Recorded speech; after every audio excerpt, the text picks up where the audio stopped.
from the gallows, no mercy was mine. They strung me up, said my crimes crossed the line, but the rope couldn't hold what the sea set free. I'm the ghost in the dark and I rule the sea. I burn their flags, turn the tide to my name. A shadow, a storm, their fear fuels my flame.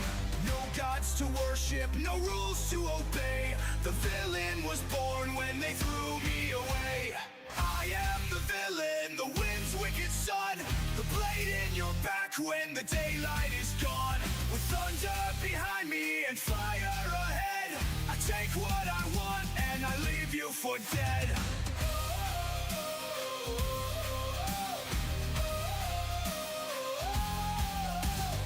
Turned on my name, tried to silence my flame, but the sea lit a fire and gave me my claim. I gather the broken, the outlaws, the damned. Together we rise, the seas in our hands. From the depths of the wreckage, we carved out a crown. With no kingdom of gold, but the power to drown. Every coin in my hand is a lie they once sold. Now the villain is richer than kings ever told. I am the villain, the storm in the black, the howl of the wind when there's no turning back. With cannon fire singing and steel in my grin, the devil's own shadow, I always win.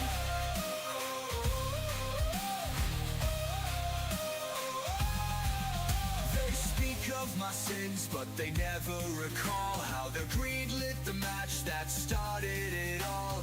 The empire they built on the backs of the weak, their fate is now mine, their strength couldn't speak.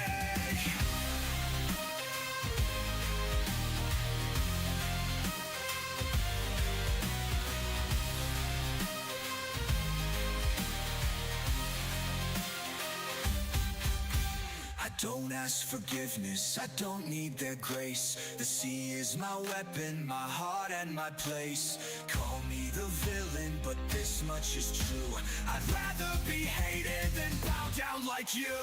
I am the villain, the fire and flame, the one who will carve out the world in my name. The steel in my hand and a crew by my side.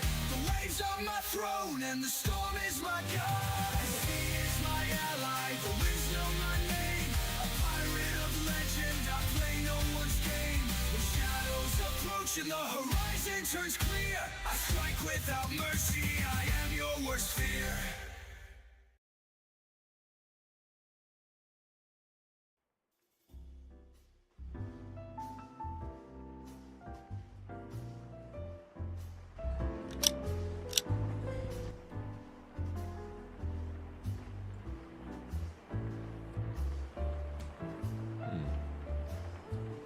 Oh, there it goes. There it goes. What the? Oh, God. You gotta love it sometimes. One quick second here, everybody. Just one quick second. And, okay, we are good. Just some last minute tweaks I had to do. Anyway, ahoy there. And welcome aboard. This is your captain speaking, coming at you live from your local airspace. Give me the bottle. At least I was able to get my intro in before that started happening. I will hydrate in a moment. I hope everyone is doing fantastic today. Hydrate, you saucy baka. Alright. As if I haven't been hydrating enough today.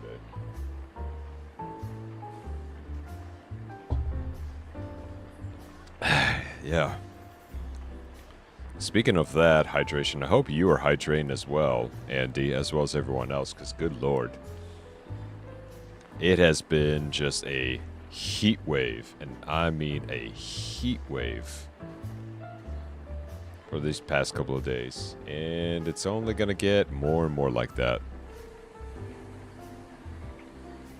But, I mean, can't really help it at all that much. Oh, look at that. We already got a guest aboard. I had a minimum of 64 ounces of water today. Yeah. I think, let me see here. I'm trying to calculate from what I had was... what was it? It was roughly... Was it like 14? Okay, so 14 ounces of beer fit within this ceramic jug. So there's 3 of them. Hold on, I gotta do some math here real quick. Is it every time I show up you're talking about alcohol? Well, hang on. It's a different kind of hydrate, okay? I'm just going off of the metrics of what I had beforehand. Okay, so 16 ounce beer. Multiply that 3 times, and then multiply that by 2.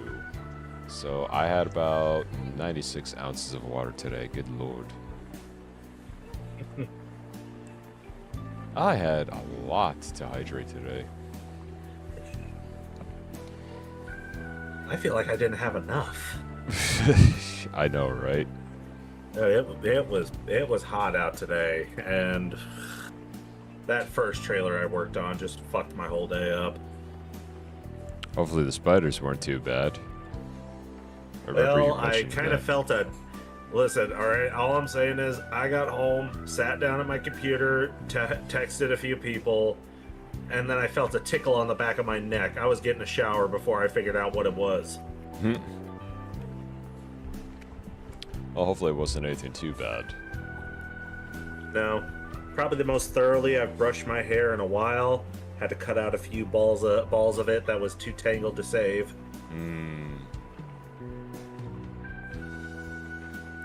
That's kind of the rough part about having long hair, especially during the summertime when, depending on what kind of hair you got, it'll frizz up, get tangled, and whatnot. And it's even worse when you're working outside. Everybody at my job gave me the nickname Hagrid because of my hair, beard, and height. But at the same time, it's like, dude, I'm doing this for the next time the Viking Fest is around. Nice. And for me, it's been, good lord, it's been a day. Mostly just woke up, went to the gym, and then after that, I was just doing all kinds of yard work.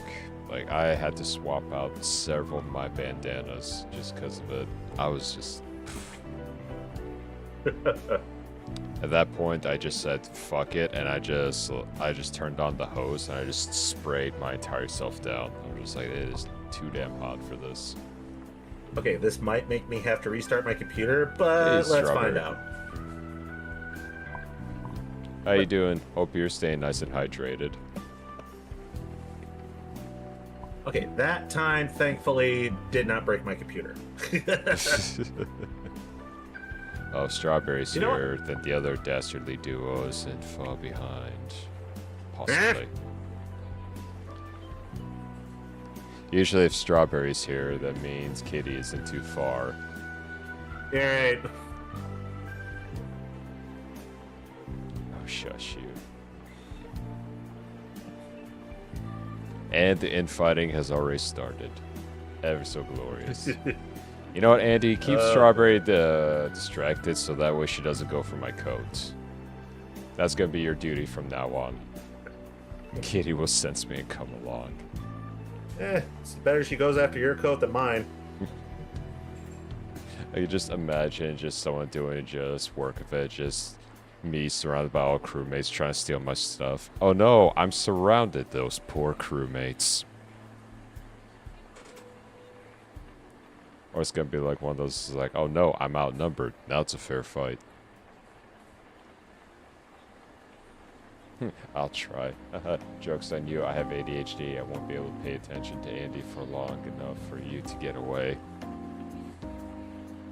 Quick, Andy, use the jiggling keys method. It's their one and only weakness. Use the jingly keys. Wish I had some jingly keys. I need to make that into something as well. He only needs a minute to hide. Yeah, pretty much. Yeah, no, it was like that. What was I talking about? Oh yeah, yard work, and then considering I still use my ceramic cup for hydration, it was just absolutely non-stop. Find him anyway. Damn. And even now, I'm drinking because I had to wash it, and I'm drinking out one of my stainless steel one with like more than half of it is just ice, and the rest of it's just water and gamer subs.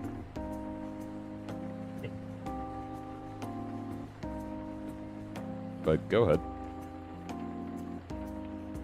What's up? Oh, I thought you were about to say something. Actually, no. I'm currently doing some quick edits to my stream because I realize, like, I'm trying to make this a habit. Whenever I play a different game, I want to have.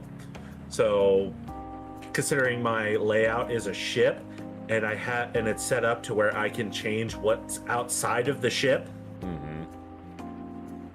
So I realized, like, I don't have one for just chatting, so I could just, make it so that way it just looks like I'm constantly in warp drive. Oh, nice. But I gotta do some edits to make sure it will work.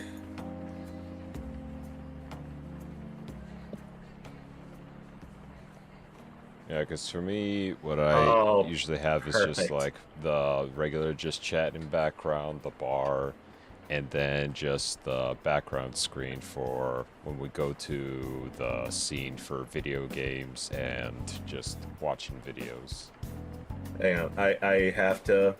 As soon as I get this set up, I gotta show you how it looks because it's fucking awesome. All right.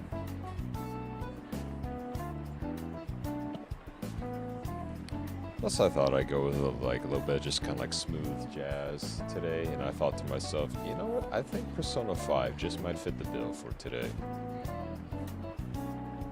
Plus, I love their OST. It's just wonderful, wonderful, just chill music. I'll find him anyway. You won't be able to find me, Strawberry. You'll be too distracted with all other things going on. Here we go. Sharing the screen on Discord. Christ, I need a real vacation soon. I feel you on that.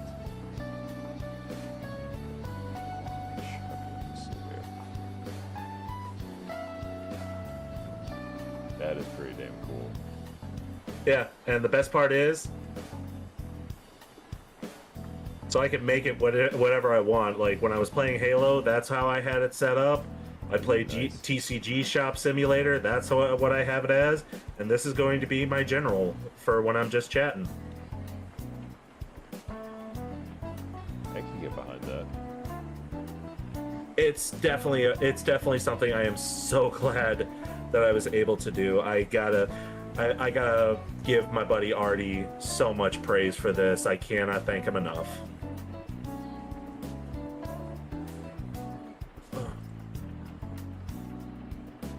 You know, for me, I'm talking to a couple of artists right now thinking of what I want to do for just more backgrounds and models and whatnot, so we'll just have to wait and see about that. Because I got some ideas, and, well, the ideas are only good in my head for right now, because I can't draw or anything worth for shit. But I'm at least learning little by little. I'm right there with you. I can't draw to save my life, but I can write a pretty good story. I feel you on that.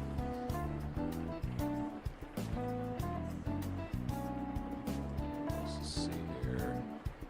Yeah, I absolutely love like storytelling and whatnot, especially spooky stories. Spooky stories are like my bread and butter when it comes to just wanting to share something, because I can't get enough of those. I mean, for me, the genre doesn't really matter for me as much as I want a story that's driven by the characters, not just, oh, the characters are here and this is going on around them. Yeah. I've been noticing that a lot in some TV shows, hell, even in some anime, where it's just like there's not a whole lot of just like story-driven paces going, or barely even any development anymore. and I've been catching myself going back to more of the older shows and the older animes more and more, because I'm just like, I either have consumed too much already, or I have very unique tastes now, to the point of where some of the newer shows just don't do it for me. I will say this, I'm still a sucker for rom-coms. I will 100% own that. I like a good rom-com with actual freaking development, not the will they or won't they type of crap. I'm so sick of that. And let's fire her up and see how she holds. You know, at least like some that actually did develop a relationship, I gave them much praise for, even when it came to like the manga or whatnot, like Uzaki-chan Wants to Hang Out, like one of the very few rare ones where it's just okay. I hear you. I hear you on that one, but I think I'll do you one better. Okay. Tomo-chan is a girl. Yep. That's a good one. Now, the reason why I absolutely love that one, not just because of the character development, but because the show didn't emotionally blue ball us in the end. Yeah, I can wholeheartedly agree with that. It finally got to the point where it's just like, oh my god, they're finally dating. It's like, you see, it's not that bad. You don't have to, you know, stretch it out. And it wasn't honestly, I kind of want them to make a second season. I don't see why not. Because it would definitely be an interesting idea. It's like see how their relationship progresses. It's fun. It's funny you should mention that, because going back to the whole Uzaki-chan Wants to Hang Out, the manga actually does a pretty decent way of telling them, like, it's like, oh, they're finally dating, and so they do go through, you know, like the emotional changes and everything, and then they're just like, hey, so do we want to like do stuff? And I'm just like, you know, actual progression. Holy crap. They're not shying from it. They're not just, you know, saying it's like, oh my god, are we holding hands? They're just like, it's like, oh no. That short stack wants to get down and dirty, and she's been waiting way too long. And the dude just like, I respect you as a woman. She goes, good. Then take your clothes off. And I'm like, damn. Is like, buddy, just, she's a girl. She's saying yes. Like, all lights are our go. Just don't think about it anymore. And there she is. I know, right? There's Kitty with the hydrate. And don't think I haven't forgotten what you said on Discord, Kitty. I'm fucking watching you. I'm watching you. I hope you're having a wonderful day, though. But yeah, no, they were just like, I don't know what you're talking about. Feign innocence. I'm innocent. Nope, I don't buy that for a moment. Your Honor, objection on what standing? I call bullshit. But yeah, no, the manga for Uzaki-chan Wants to Hang Out is actually, it actually progresses into it to the point of where he even starts like meeting up with the family, hanging out with her family members, and I'm sitting there, I'm just going, huh, they're actually just not just stopping of just like, oh, they're finally dating, that's the end. So it's like, no, we get all the juicy parts. Like, you had the appetizer, now here's the steak. No bullshit, look at this face. Yep. Yep, that's the face of someone that's hiding something or plotting something.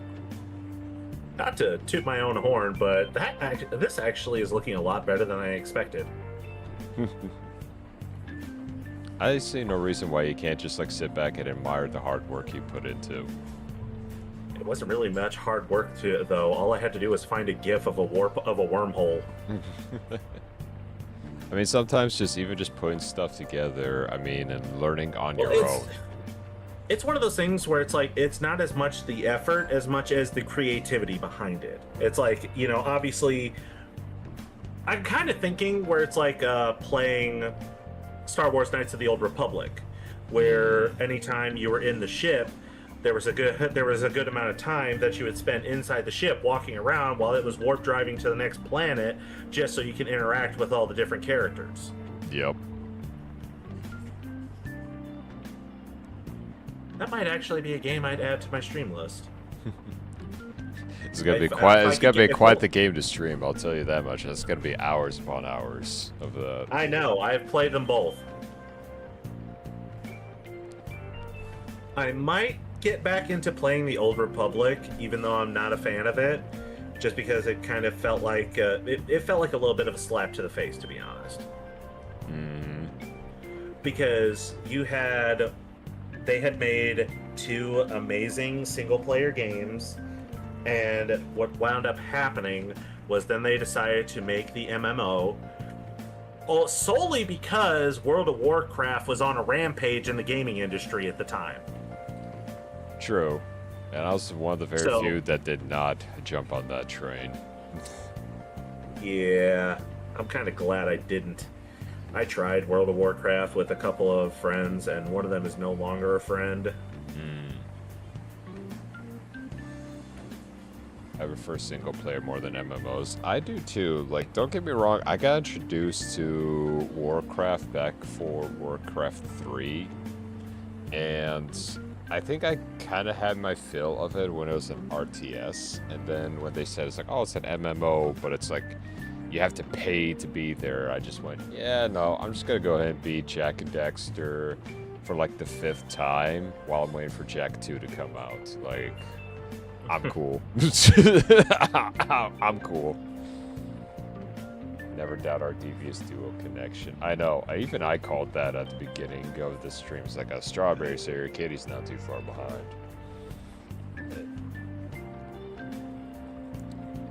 But yeah, I've even started seeing, like, even Steam brought back stuff like the Star Wars Jedi Academy and whatnot. I was like, ooh, now that's gonna be a fun thing to kind of revisit.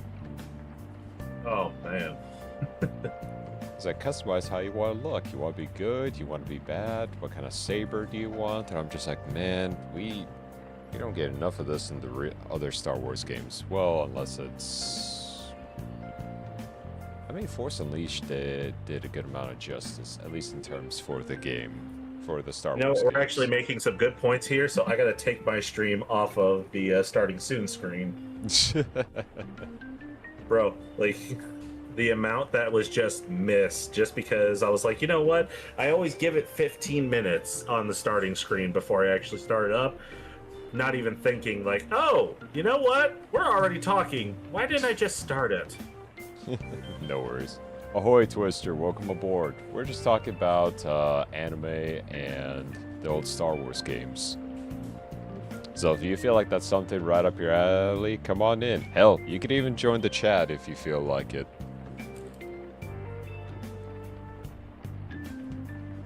Old Star Wars? Yes, old Star Wars. Like old Yes, school. we are going back.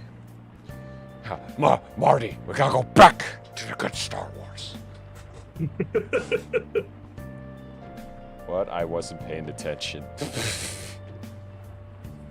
No surprise. Yep.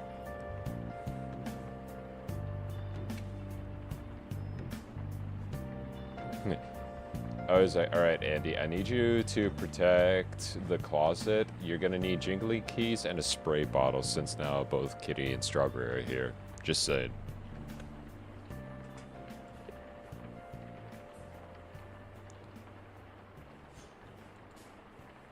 I wish Disney never bought Star Wars because there was so much good shit in the expanded universe. Oh yeah. I remember even talking to a friend of mine about that when he was asking us like, okay, well, what about the Kenobi show? I said, look, no matter how they try to spin that shit, you already know the outcome if they're trying to make it canon. He's gonna survive, right? And then things are just going to continue on into the New Hope. But then I said, but there are so many books that I read back as a kid where you got, like, even before the Phantom Menace type of deals. Like, I'm talking just, like, the origin of Qui-Gon Jinn type of stuff. And I just went, okay, why don't we...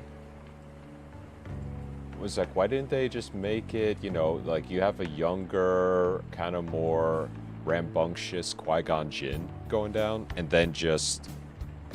then you finally see him becoming master, and then taking Obi-Wan as an apprentice. Like, that's at least a good two to 3 seasons tops. Okay, I'm not 100% sure, but I think my stream is hearing double. Yeah, for the invite with that window that popped up, you have to mute yourself in there. Okay, there we go. Got it. Perfect. Okay, let's test that out. Yeah, I wasn't paying attention either. I don't know what's happening. I guess talking about Star Wars is just like, Oh, yeah! There's my boy! I would join the VC, but I'm Ryan passenger seat. I read Dark Plagueis the Wise. That's a good one. Yeah, they got a lot, and I do mean like a lot of just books that they could do that just would blow people away. Ew, boy stuff, brain turn off. Yes, boy stuff. We're about to just absolutely geek out to it. You know, I accept it. That's weird. I guess it just didn't take yet. What do you mean?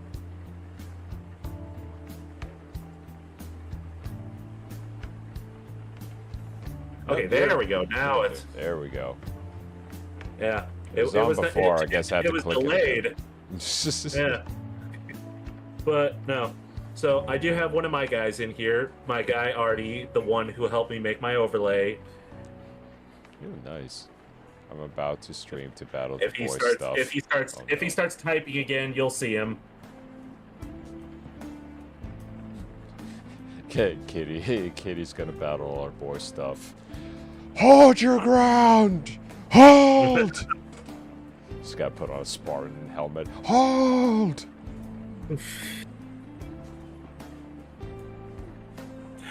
No, it's gonna be more like she's one of the fucking girls in South Park when they did the Stick of Truth. Mm-hmm.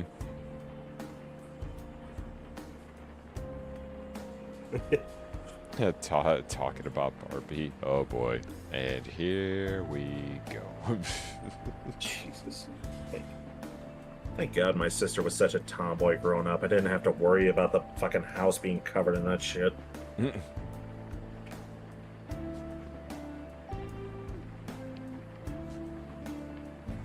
Yeah, it's always kind of funny like that with like some of my relationships that I had in the past. They were more of like the girly girls, but like I end up talking to their best friends that are just full on like geeky tomboys, and I just go just like, damn.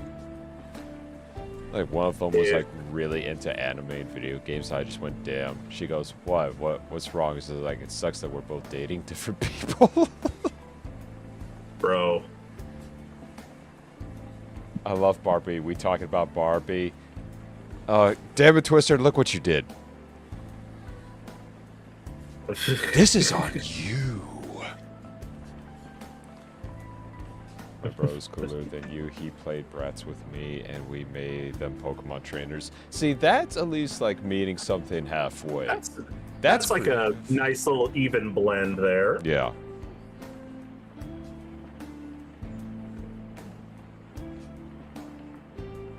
Actually, they played too.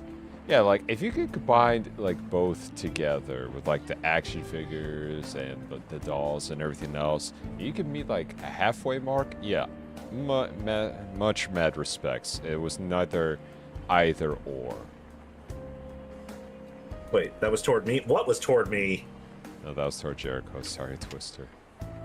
Oh. That was Kitty saying her brother's cooler than me.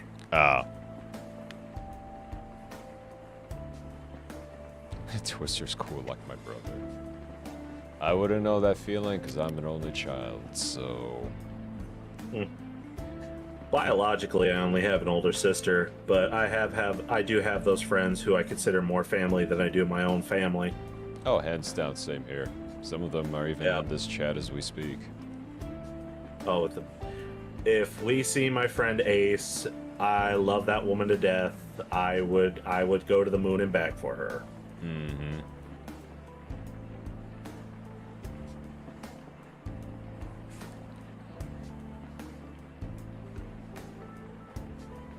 Let's see.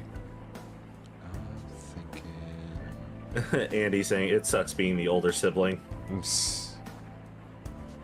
I mean, you get your positives and negatives. That's all I'm saying. Yeah, it's funny enough though. Even though I've never been the older sibling, I always wind up being the older sibling for others.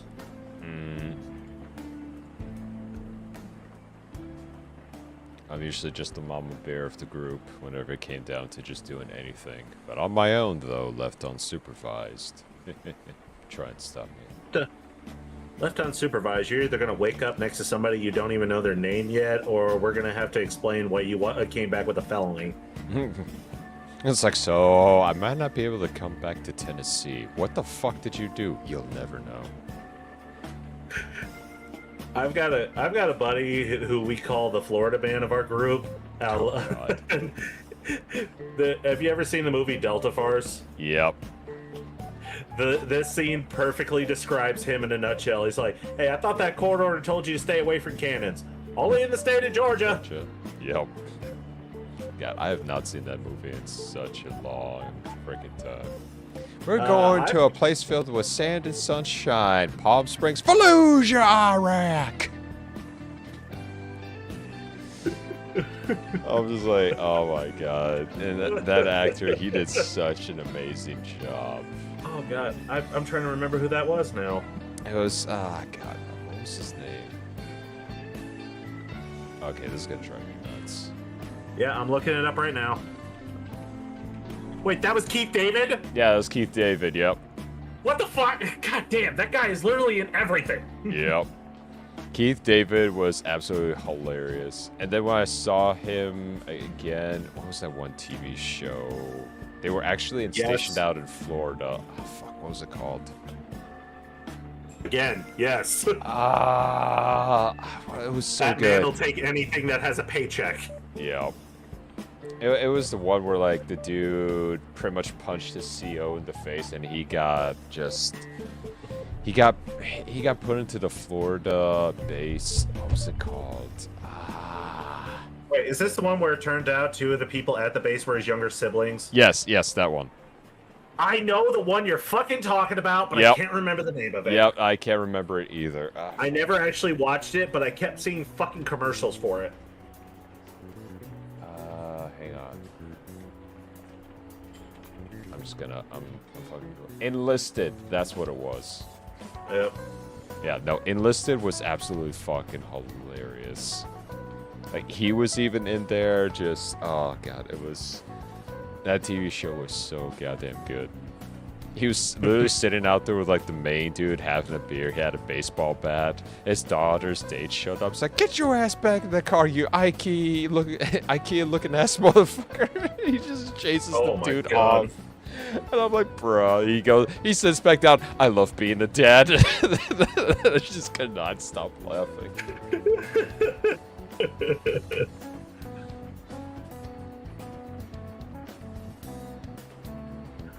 Oh, it's fun. It was boring. See, that's fun. It was boring my brother being so much older. I was functionally an only child. You know, to be 100% honest, there were times where it felt like I didn't even have an older sibling as much as I had somebody in my house that resented me. That would be my parents. God, don't even get me started on that. Yeah, no. But it's almost kind of a funny thing in a way whenever you have... Like, I might as well have stopped answering to my parents as "Hi, Mom," "Hi, Dad." I should have said, "Oh, hello, Warden." Yeah. Warden, prosecutor. Good to see you. Yeah, no, it's just like It's actually kind of a funny thing once you actually discover just the friends as well as the friends' families outside of it, and you just goes like, wow, this is actually a hell of a lot nicer. Yeah, funny enough, though, is that now I have a better relationship with my parents, but I'm pretty sure that's mostly due to the fact that if they get pissed off at me, they could just yell at me to get out. Mm-hmm. It's like, they ain't even gotta ask, I'm already leaving. It's like, I'm just gone. Closer age was definitely fun. See, I believe my sister is 4 years older than me. And a lot of people don't believe me when I say she was my biggest bully when I was a kid. Oh, I mean, she was just like, I was getting beat up regularly. At one point, she tried to put my head through the sliding glass door in my parents' room. Jesus. Oh, no, as soon as... I know exactly why she did that. Because she thought that she was big and bad. And then my growth spurt hit. And yeah. Oh god. See,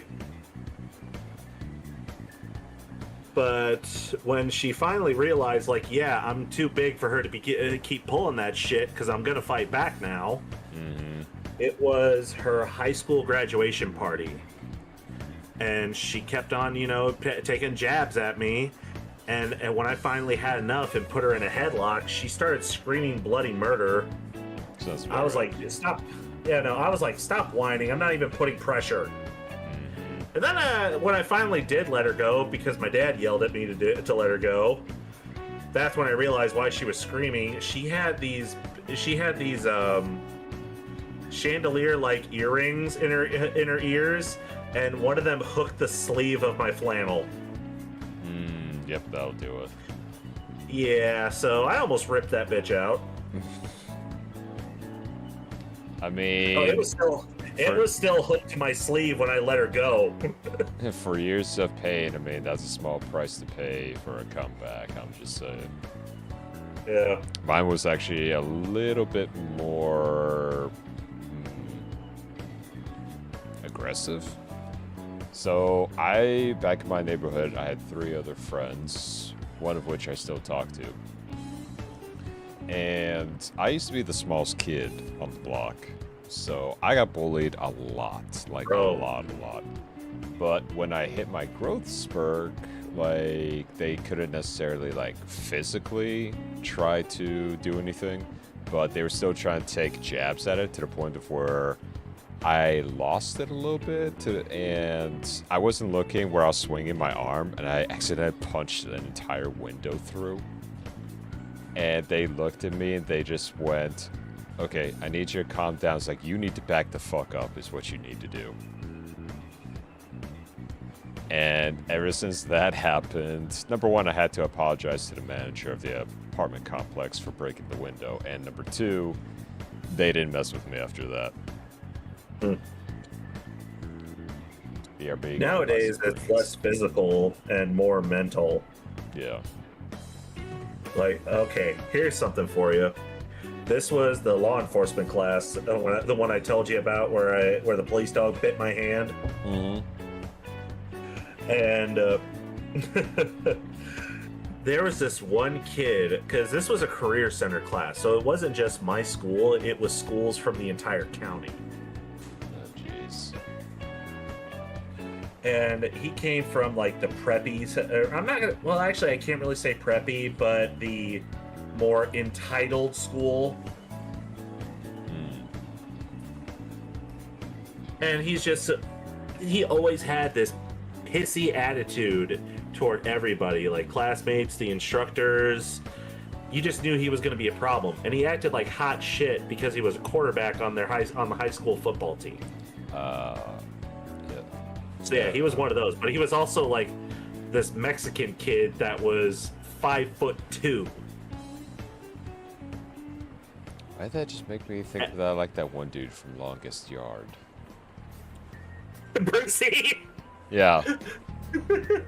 It slipped. I just ate popcorn. Like, that's it, just the moment you described that. That's all that popped into my head.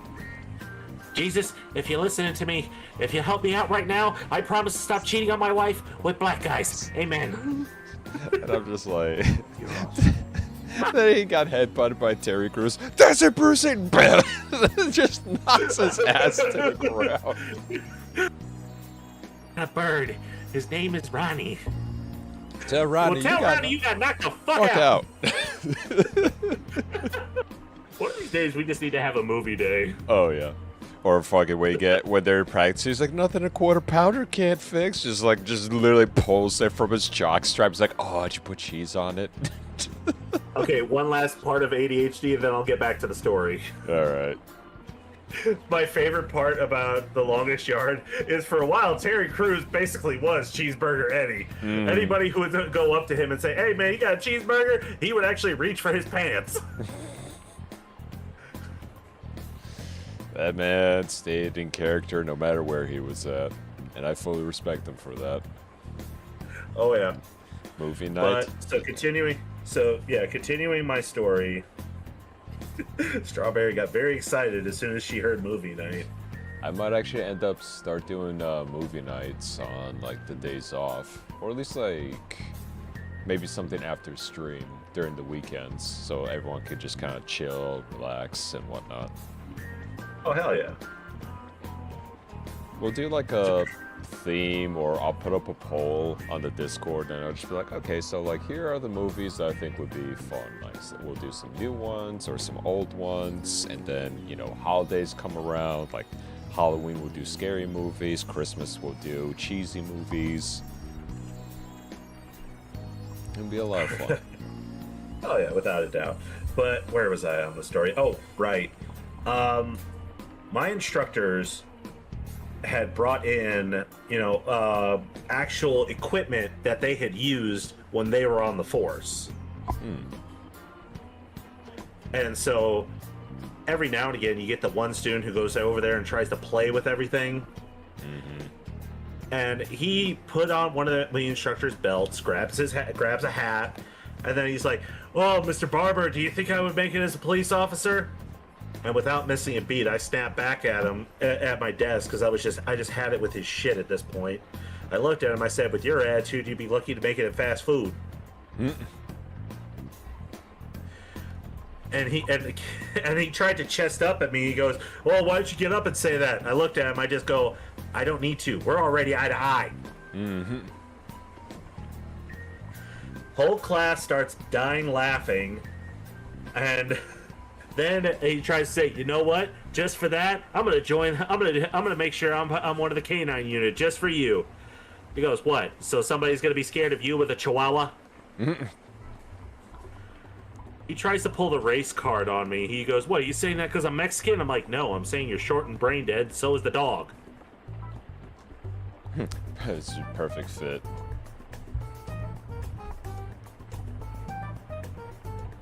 You know, you get that a lot, especially in the military. Just the whole kind of like back and forth banter and everything. And you always have those low IQ schmucks thinking they're hot shit.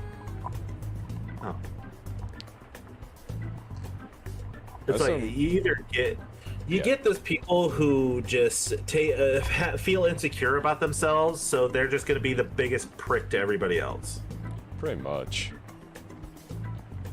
It just makes no sense to me.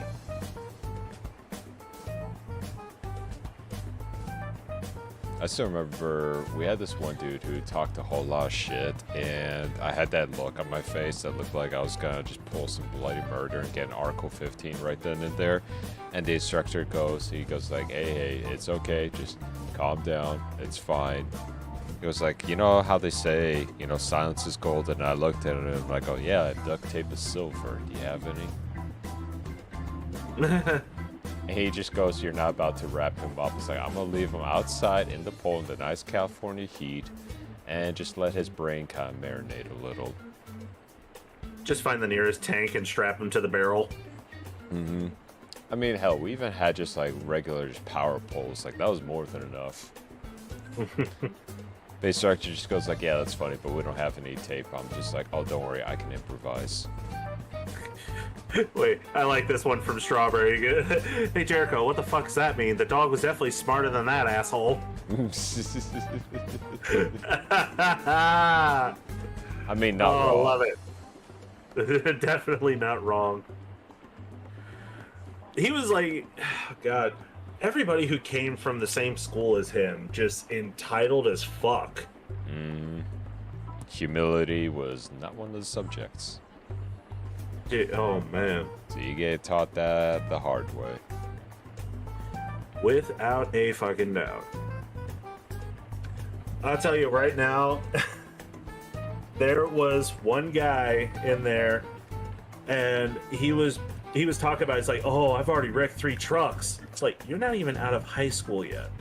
Yeah, and it's like, that's not a badge of honor. You're just That is not a stupid. badge of honor. That is literally, it's like, and I immediately chimed in. He's like, yeah, I wrecked 3 trucks. I'm working. I've got my 4th one now, and it's running good. I'm like, yeah, what are you gonna do when mom and dad aren't fronting the bill? Because guess what? The insurance is only going to be looking at you. There's entitled assholes in every profession. Some are worse than others. Yep, especially if they're your boss too. The one skill you learn over time, especially being in for as long as I did, is know how to even embarrass your own boss to the point where they can't say or do anything to you. At the first shop I worked at, they had hired on a new mechanic, and this guy had his head so far up his own ass he was eating his lunch twice. Well, I know a good proctologist that could have helped him with that. Something tells me that wouldn't have helped him at all. You know, still, I mean, it's good practice for the doctor. That's all I'm saying. It's gonna be a nice little challenge. Calls the fire department. All right, get the jaws of He life. was one of those. He was one of those people that felt like he could do everything, and if you challenged him saying, "Hey, this is wrong," he would immediately try to fight you about it. And I don't mean like argue with you. I mean he'd try to physically fight you. That's definitely someone who cannot take criticism worth a damn. Oh God! I had to fix one of his jobs, and he pitched a fit, saying that it's like, "Oh, why did you do it? You probably did it wrong." I'm like, "I did it right. You're the one who did it wrong in the first place."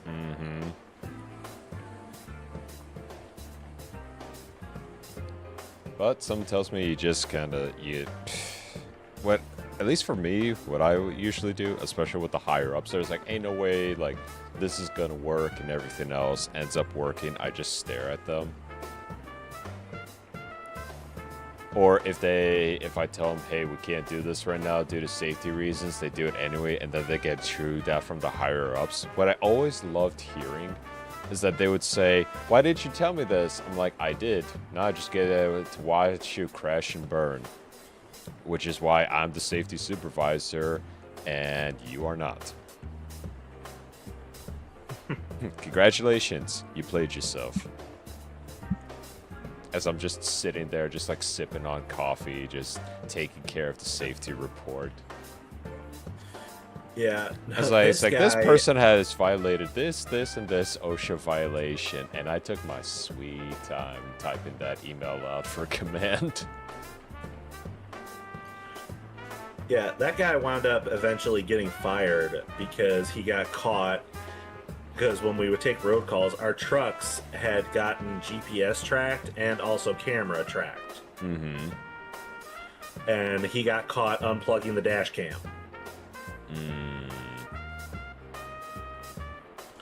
And in the dumbest way possible, because he's doing his pre-trip, he's walking around the truck. Camera shows him walking around the truck, and then you see an arm reach in, and then suddenly the camera goes dead. It's like, well, there was a tattooed arm that just reached in there. There's only 2 guys here with tattooed arms, and one of them can't even reach in the window when the door's shut. It's like, you ain't slick there, buddy. Trust me, you ain't slick. Nope. Acted like he was untouchable, so adios. And it's almost kind of weird. Like you have to be like that certain kind of person where it's just It's like, why? Just being respectable, just too damn hard or something like that?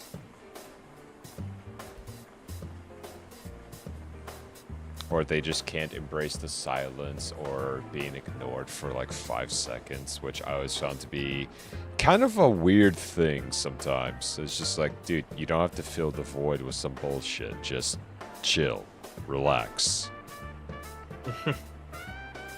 How does my autocorrect correct me on real words but doesn't do anything when I legitimately type a word in the most dumbest forms? I think your phone is trolling you. Yeah, something's definitely off there. Yeah. Just got that one FBI agent was spying on Twister's phone. just fucking with his phone the entire time.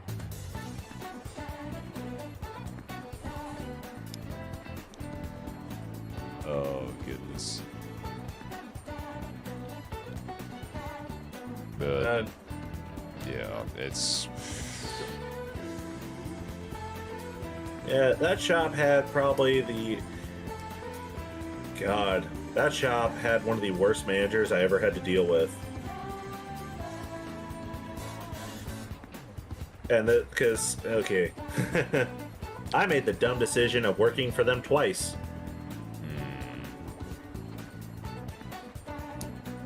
And the first time I worked for them, had a shop manager who couldn't keep his hands clean, couldn't keep his nose clean, couldn't keep his crotch clean. Ugh, that sounds like a biohazard to me. Dude, I could not have gotten out of there fast enough.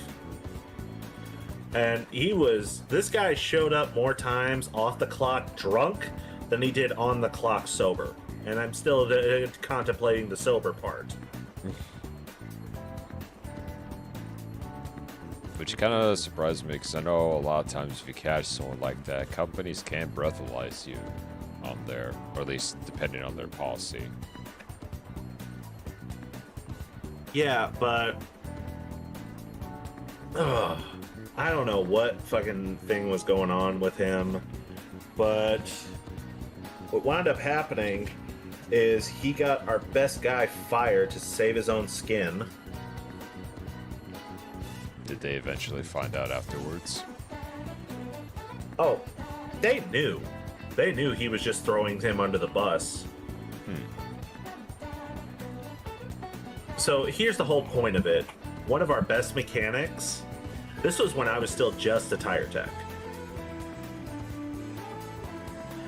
And he needed a new filter for his car because it was getting to the point where it was getting difficult for him to keep his car running, and he didn't get paid for a few more days, but he didn't want to miss work.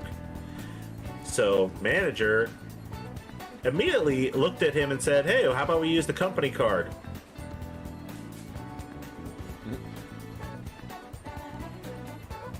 And so, guy was desperate and in need of it, so yeah, they went with it. And then a week later, we find out we got a new district manager. Ooh. Who was now looking at the books. They found that purchase for a $2 fuel filter and fired the mechanic over it. But yet, the shop manager kept his job, but all of us did. But we did some snooping because we still had paper copies of everything. It wasn't all digital at the time. Right. We find the paper copy of that fuel filter that the shop manager supposedly knew nothing about, and we find his John Hancock on it.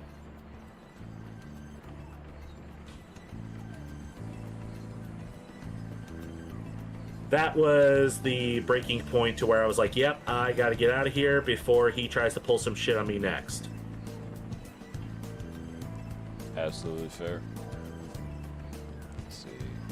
Oh my god, I worked at a daycare with a girl who was so uptight that I had to pull her aside and be like, "Honey, I like you, I really do. I'm about to rip your head off with my bare hands. Chill the fuck out. The kids are fine. Don't hover. She was like the type to jump the moment kid moved crazy helicopter caretaker. Oh God. Honestly, when I was a camp counselor, we've had a couple of those, like helicopter counselors. Like the moment something went bad, like even remotely, like they would, fall on their knees, fall on their butts, and they're just like, "Oh my God!" And I just go, "Chill, they're fine. They're 8 to 10 years old. They'll get back up again."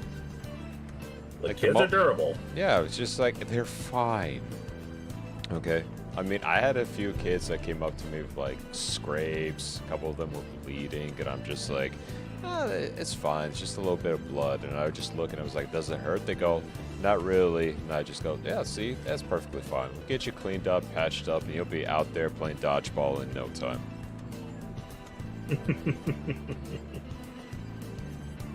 Because I was even working at a Christian camp, and like I don't know what it was about this place.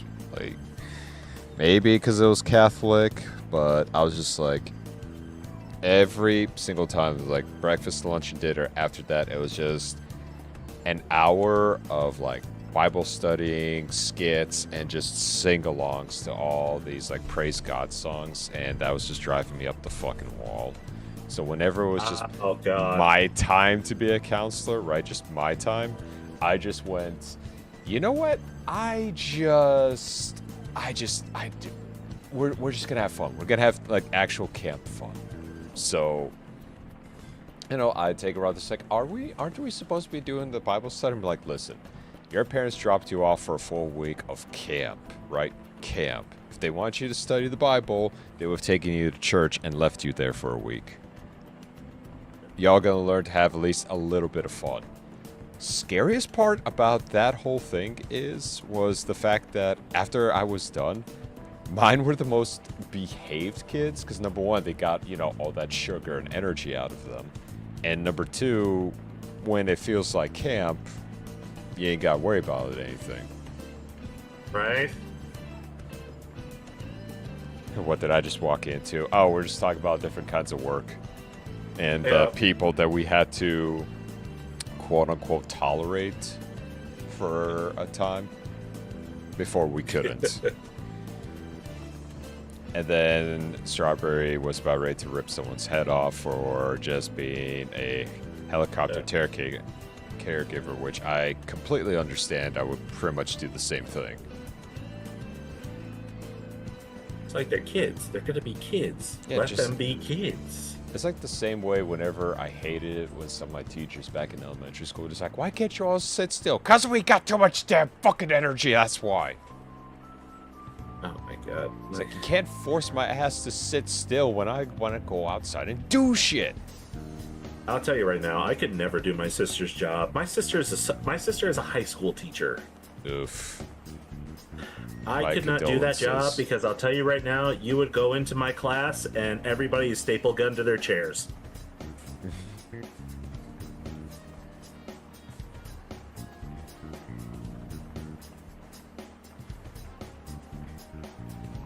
We were with 4-year-old boys, by the way, so it could already be overly stimulating while out her constant overreactions.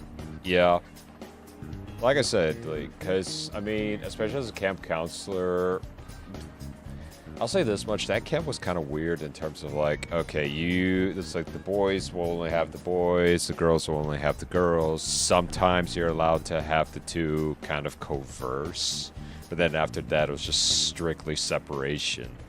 And I'm just going what the hell? I was like, okay, I get it for the boys, you got the man, for the girls you got the woman. But I'm just like, why don't they, play together all that much? It's like, oh, we don't want them making purple. And I just I blacked out for they're children. A good minute. I'm like, what the fuck are you talking about? They just go, it's like, well, boys are blue, girls are red. I'm like, and they make purple. I'm like, you mean being friends? They're just like, well, yeah, we don't want any of that. I'm like, any of what? Speak with your chest. What are you trying to imply here? They're children! and like this camp was just the weekends, like the counselors had to themselves. I shit you not. I went all out. Like, I wanted to be left alone. I was like listening to AC/DC, Rob Zombie, just shouting to the heavens, like every cuss word known to man, just getting it all out of my system. Because, good lord, I couldn't take it. My body was just like, it was just, I was at my breaking point. As soon as you said Rob Zombie, it just reminded me of a funny moment, because I went over to my dad's house and I had my first vehicle. It was a '98 Ford Ranger, and it was the old-fashioned radio. So it's like, I'm listening to my favorite station. I'm jamming out. Rob Zombie Dracula comes on, and then I get to my dad's driveway. I don't bother shutting off my truck because I'm still listening to the song. And he steps out. He steps out his back door because if he sees you coming up, he'll greet you at the door. Oh, nice. Yeah, and then he's like, "Hey, why'd you leave your truck on?" He's like, "You expect me to shut off the radio when Rob Zombie's playing?" He looks at me and just goes, "Fair enough." So, listen here, this is a good song. I'm gonna bask in it. Okay? I'm gonna bask in it. Well, it was actually, because since we're on the topic of that, when I actually... What was funny about it is when I was listening to it one time, and a couple of the counselors, one I was really cool with, and the other one, I guess we both kind of had a crush on each other. And what ended up happening was they came in, and all you hear is "Tear through the ditches and burn through the witches," and I'm just like, I am just jamming out to this.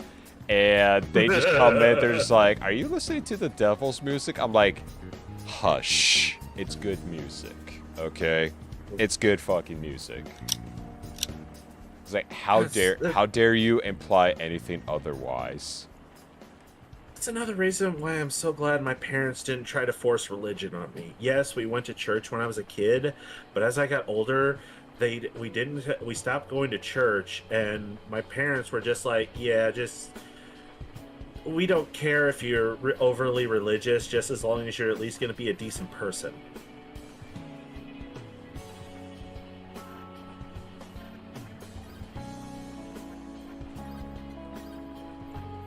Yeah. My folks have been trying so hard to find like an Orthodox church, which are few and far between, but you need like a good one. How dare you blaspheme our savior Rob Zombie, right? The audacity of it all. And then they told the boss, which was like the head of the camp, and she just goes, "I'm a little concerned." I'm like, I'm blowing off steam, okay? No one got hurt. Satan didn't come from the ground like fucking Tenacious Deed. Nothing happened. Chill. Just chill. Then she goes, "Well, just make sure you don't play that like around the children." I was like, as long as no one pisses me off, we good. But I was just, yeah. It was like, I needed just to get away. And then they even hated, like, if you were just with a camp counselor of the opposite sex, just you and them by themselves. And they would come around, it's like, "Make sure you don't do purple." I'm like, we're talking about what to do for Ultimate Frisbee. Like, what is wrong with you? So after that, I practically quit on just going to that camp ever again. Rob Zombie was my childhood. My parents let me have free reign, even let me play rated M games. I found that funny how my folks let me play rated M games because they absolutely had no idea what the rated M meant. And by the time they were trying to parent me, it was already too late. Alright, turn to the dark side. My dad was always the one who'd make the joke because he'd see me watching something in the living room and go, "What hooker show are you watching now?" I'm like, "Dad, I don't want to hear it. You gave me a VHS tape of Starship Troopers when I was 6. Yep. They already had plenty of violence and everything else in it, so... I ain't going back. The innocence is right? gone. My dad introduced me to God of War when I was like 7 or 8, right? Yeah, my uncle introduced me to like Doom 1 and 2. One of the very first games I played, because like I said, I got a lot of hand-me-downs when I was a kid. So simply just getting that, I was just like, what is this? I was like, oh, it's a shotgun, you shoot demons. I'm like, this is awesome! My uncle was, oh god, 2 games that my uncle introduced me to. It was Star Wars Battlefront, the original one. Yes, middle school, nice. Oh yeah. And goddamn, I actually have to remember how the title goes for it. Hang on.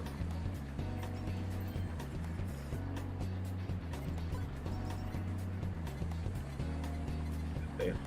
Ow.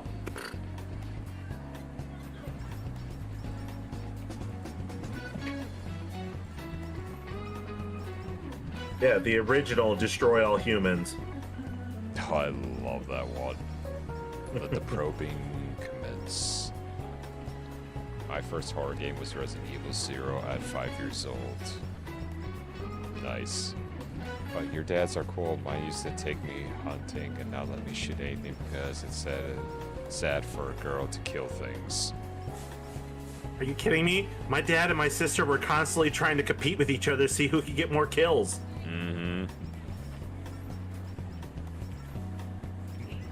Or let me rephrase that. Now, who can get more kills? Who can meet the limit faster?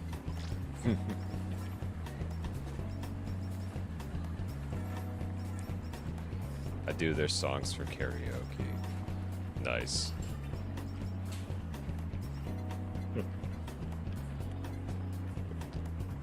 Yeah, anytime I hear somebody talk about karaoke, I always laugh because they'll talk about, it's like, oh yeah, we'll do these songs, and I just go, wait, you guys karaoke sober?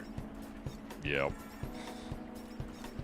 I still remember one time I was over at Tilted Kilt back in Cali, and we were doing karaoke night, but after a while, they kind of let people relax a little bit on their way. I think it was because the machine, something went wrong with the machine, and the words weren't appearing as fast as the song was playing.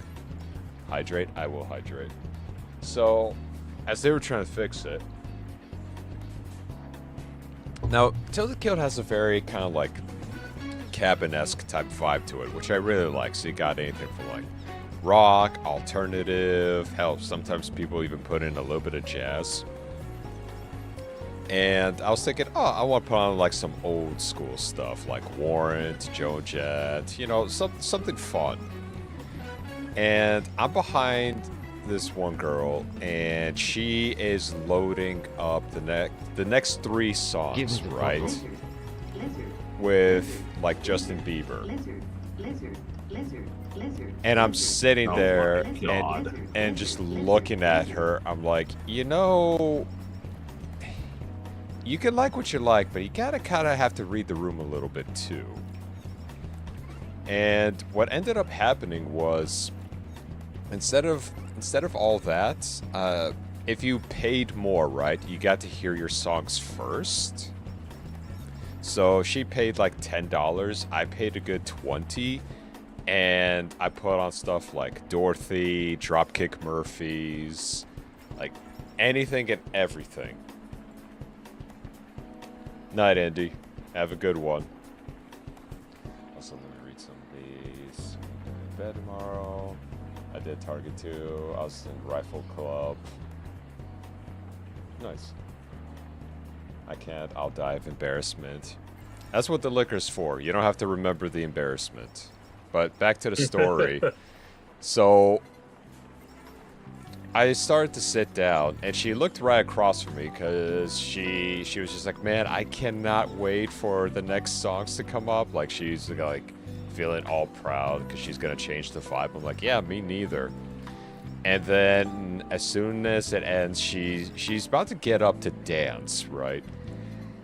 And Dropkick Murphys comes on, And you see this most disappointed look on her face going, wait, what? And and my buddies are just like, wait, I thought she was in front of you. I'm like, yeah, she was. But I paid more money. We got about 3 songs so that we could get out of here before the entire vibe is ruined. So, but yeah. Yeah, well, honestly, she fucking deserved that shit. Best $20 I ever spent. You know, I absolutely love karaoke. I'm not great at it, but with enough alcohol and bravery, oh yeah. I've never gone to karaoke. I almost did once, but instead I just played pool the whole night. And it's like I was about to, you know, I finally had the confidence. It's like I know what song I want to sing, but it's like, yeah, we're about to close. Like, oh yeah, that sounds about right. I think same place, same karaoke night. Well, different karaoke night, but same place. Me and my buddies, we were having bets about which songs we would make each other sing. First it was like song of choice, and then it was just what could we make each other sing the most. So what did he sing? He sang Cherry Pie by Warrant, and I sang Ain't No Rest for Wicked by Cage the Elephant. So we got at least our warm-up out of the way. And then he goes, all right, hit me with it. And I said, okay. So I was looking through the karaoke machine. And keep in mind, right, this is in front of other people. It's not like a private booth or anything. This is just like in front of strangers. And I found Barbie Girl. And I just went, yes. You devilish bastard. And I was like, all right, I got one for you. And it started up, and he immediately shot me this look, because we promised each other, like, for the embarrassing song, that if you do it, we'll buy drink of choice, whatever it is. Didn't matter the expense. I see. I can drink and I can abuse the liquid courage responsibly. Indeed. So, yeah, he ended up singing that. And then he just goes, okay, I got one for you, asshole. And I said, all right, fire away. And he put on Sexy and I Know It by LMFAO for me. Oh, no. And he's just like, but I want you to do, like, the dance whenever the chorus hits. And I said, fuck it, deal. So I ended up doing that, and the funny part is, a lot of, like, the waitresses got into it, and so there's, like, backup dancers as well. And we didn't realize, because there was this table next to ours. It was just filled with nothing but just, like, women. We didn't know that was a bachelorette party happening. And after doing that entire thing, they asked me if I was available and do I take cash at just like last minute notice. They wanted me to go with them. And like my boy's like, I know what you're thinking. Don't. We still gotta get back to posts because we got early morning PT. I'm like, fuck. All right. I was like, it could have been. You would have left there with more money than you came in with. Oh yeah, way more. I'm just like, oh, come on, it's like an easy $400, and he's just like, no. It's like as much as I would agree with you any other day. No, that's it. His Riverside showed up. Yeah. You get one song, and then it's just like, yep. After that. So ever since that happened, he would always tell me, so I was like, so are we going out or are you doing your side hustle? And I'd be like, a little column A, little column B, as a joke. But, yeah, it was... Good lord. It had to be just one of those times where it's just like, huh, I never knew that after doing karaoke, I get hired to do a gig. But yeah, that was such a good time. It literally sounds like a fucking plot for a sitcom. I mean, they do sometimes mimic life, but I just didn't realize it was gonna be like that. But then again, it is Cali, so yeah, not gonna get that in my area. yeah, sure, a joke, just a joke. Hey, you don't get paid much in the military, so you gotta work with what you got. That's all I'm gonna say. God. Yeah, I mean, when I was working for my first shop, I did almost become a bouncer for a bar. He's 16, he knows it. Shut up, Yama. Yeah, almost became a bouncer for a bar, but that wound up falling through because it was a co-owned bar, and the owner that wanted to hire me as a bouncer was a fucking non-functioning alcoholic. So I showed up for the interview, and she didn't. And not only that, bartender couldn't get a hold of her, got a hold of the other owner, and then the other owner was telling her to kick me out. I'm like, you do realize you guys are open, right? Even if I'm not here for an interview, I can still sit here for a couple of drinks. Yeah. It's like that. It could just be a lawsuit waiting to happen. I'm just. Oh yeah, saying. I'm sure that's the only reason, Strawberry. I always make friends with the bouncers at the bar. They're usually the nicest guys. Just like that chicken with just like always squinting its eyes from just the Despicable Me movie.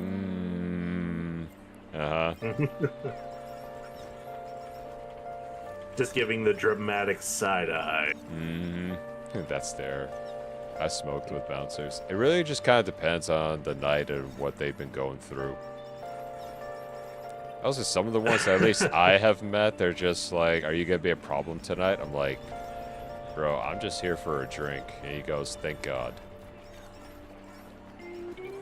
I did have to, at least back when at least clubs had good music, I did knock out this one dude just because he was trying to get on one of my best friends at the time, and she kept on telling him no, but he kept on insisting to the point to where I just knocked his lights out. Turns out when the bouncer showed up, he looked at me, then looked down. He goes, "Oh, you got that guy. Oh, thanks, bud." And I go, "Pardon?" He goes, "Yeah, no, there's been talks of this dude harassing girls so many times, but he's just, since he was just like small and the place was so packed with people, it was hard to find him or hard to even get to him. So I ended up helping taking his unconscious ass out to the sidewalk and just dumping his body right there."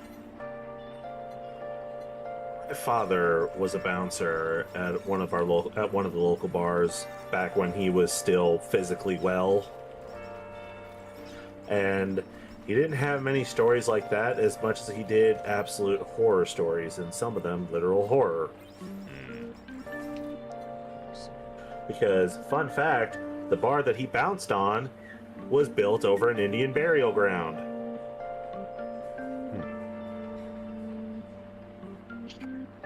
There's bad juju afoot here. So they like me. But there was there was one story that sticks with me just because of how fucking disgusting it was. Oh. So, just a casual night at the bar, and out of nowhere, somebody who walked out of the bathroom goes up to my father and says, "Hey, somebody left a surprise for you guys in the bathroom, in the men's room." And it looked like a scene from Dumb and Dumber inside the stall. It's like it was everywhere except where it was supposed to be. You missed everything except you got everything except the toilet. Funny enough, I have a story something to like that, but it happened at my house. Oh no, this gets even better because my dad went out looking for whoever did that. Finally found the guy. He was so drunk off his ass that he fell off his bar stool, pissed himself, and that's when my dad noticed brown smears on the back of his pants. Oh, Jesus. So dragged him out, and that was the end of that. Preferably that would be nice and friendly. Bouncers building good repertoire, getting in free when you make, and for others. Yeah, either respectful or you make them laugh. Or in my case, sometimes you help take the trash out. But yeah, Not gonna say it. Not gonna say it. Not gonna say it. You already know what's going through my head, but I'm not gonna say it.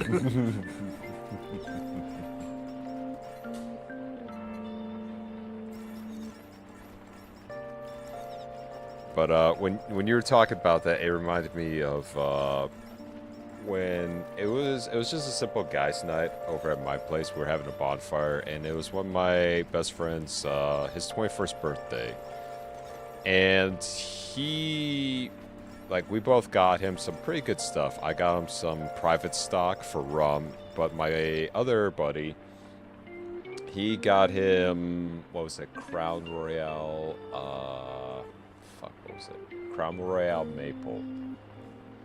Hang on, let me just read all this. Oh, I just spat my eyelashes and asked them about their hobbies. Yep. Oh As yeah, you because should, it was your Strawberry. eyelashes they were looking at. Yep. It's like, oh, just look at my eyelashes. Looks up. I'm sorry, what?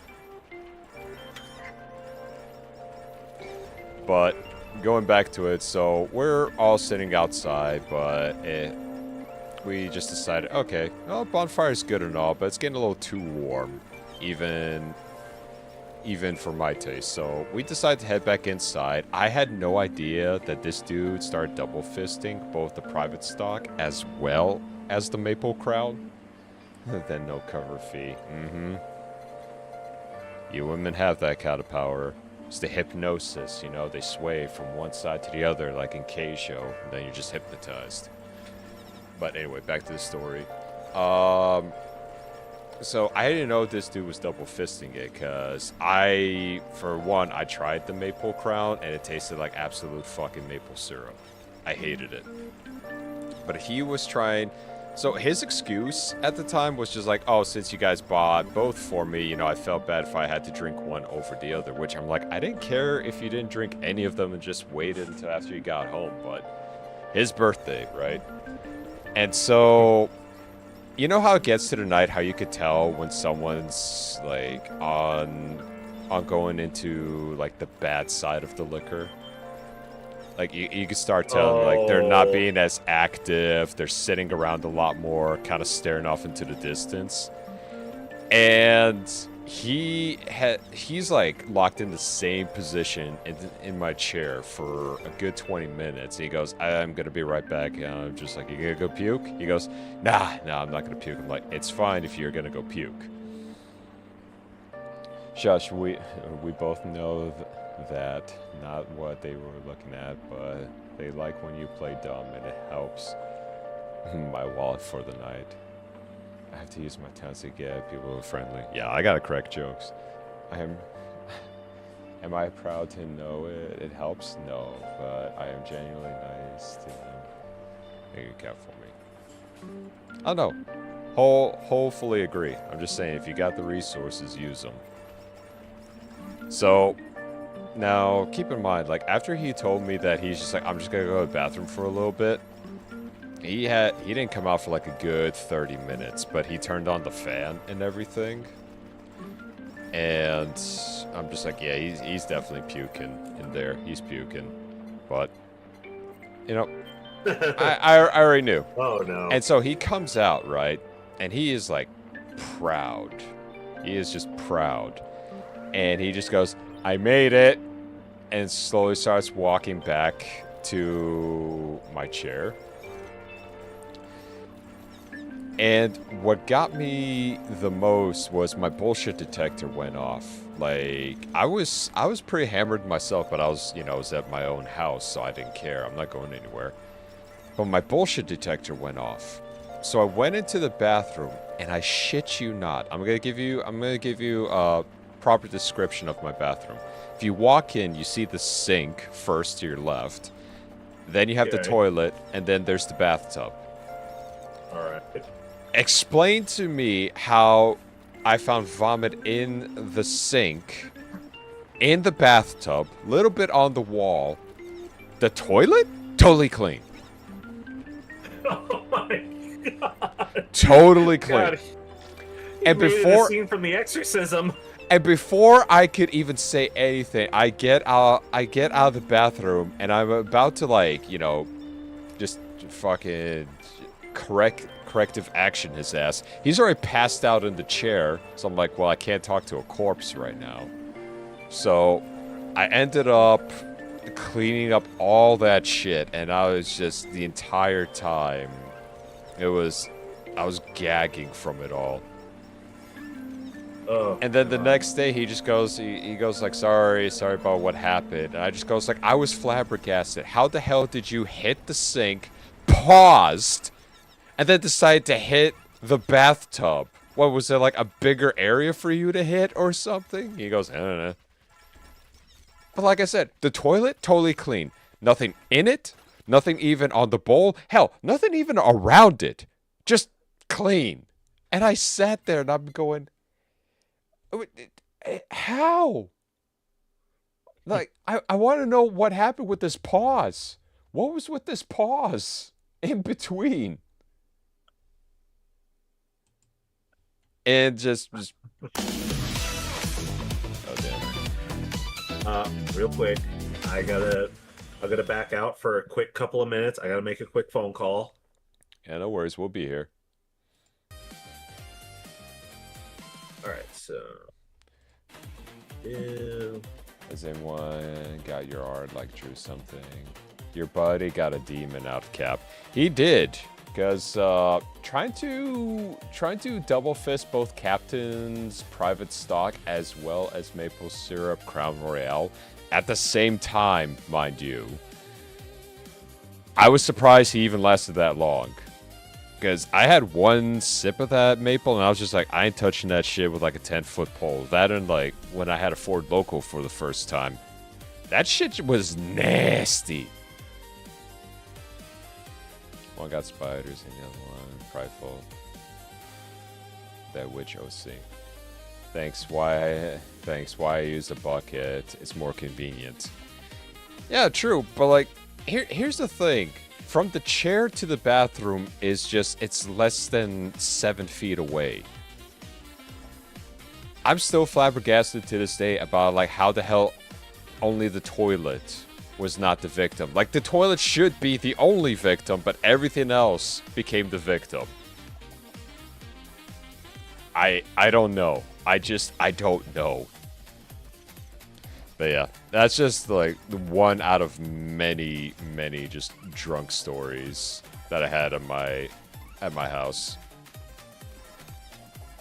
Not to mention, I'm pretty sure that I had a carpet, a very old carpet. That thing had more drinks spilled on it at a party than anywhere else in the house.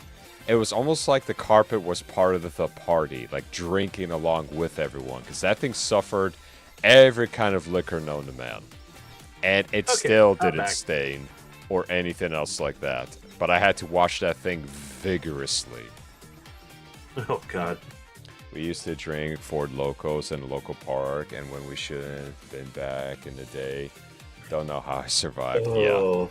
Yeah. No, I would rather chug down an entire full case of like Mike's Hards or something, or the fucking Smirnoff Ices before I even look at a Ford Loco the same way.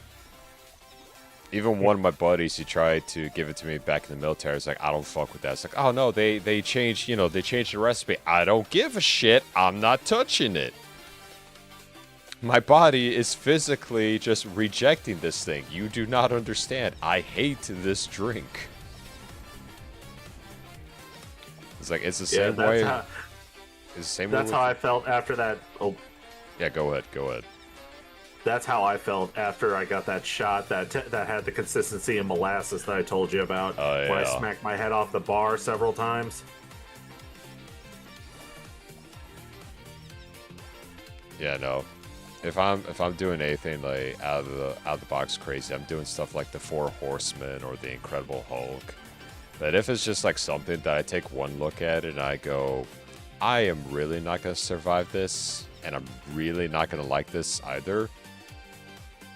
Yeah.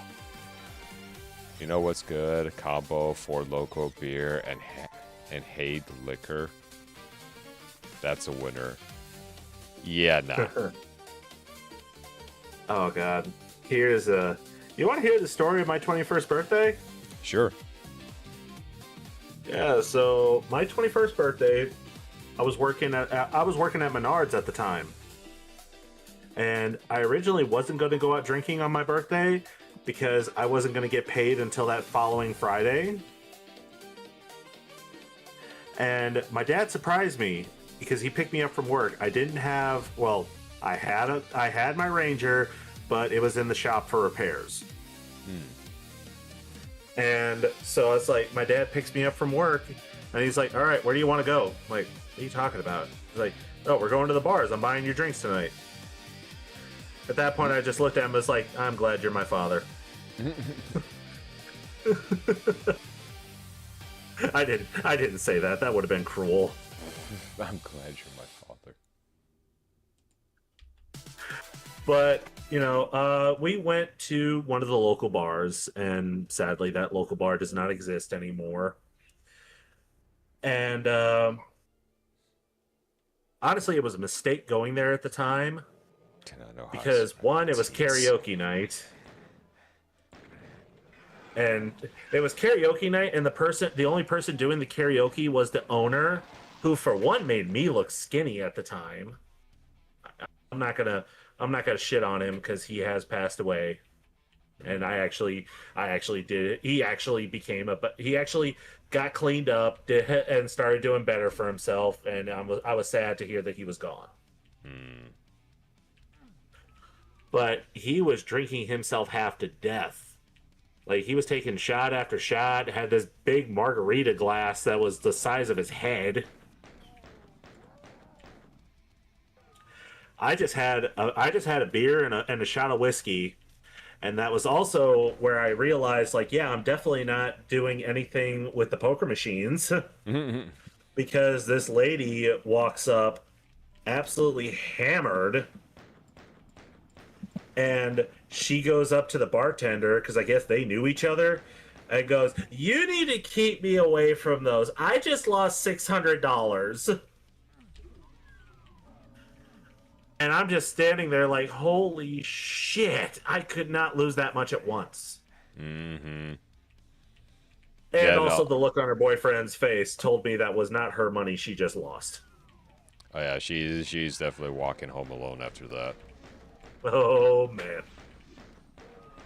But, you know, we get out of there. But nowadays we have anime waifus that we spin for instead of actual money. Thankfully, I have not fallen into that addiction. Oh no, me neither. But it is. I can see what they did with it, and I just went, I went to a restaurant for my 21st, and it was boring because it was still COVID-ish. Ugh. Okay, so let's see. After that, we left, went to a different bar across the street. I think that place is still a bar, but under a different name. But go there, and bartender knew my dad, because I think I've said this before. My dad, his career when I was growing up was working on bar machines. And so it's like, not only that, the bartender liked my dad. Not as much as a flirty, like, I want to date you way, as much as, oh my god, you're the only guy who will answer the phone call for repairs and not bitch later.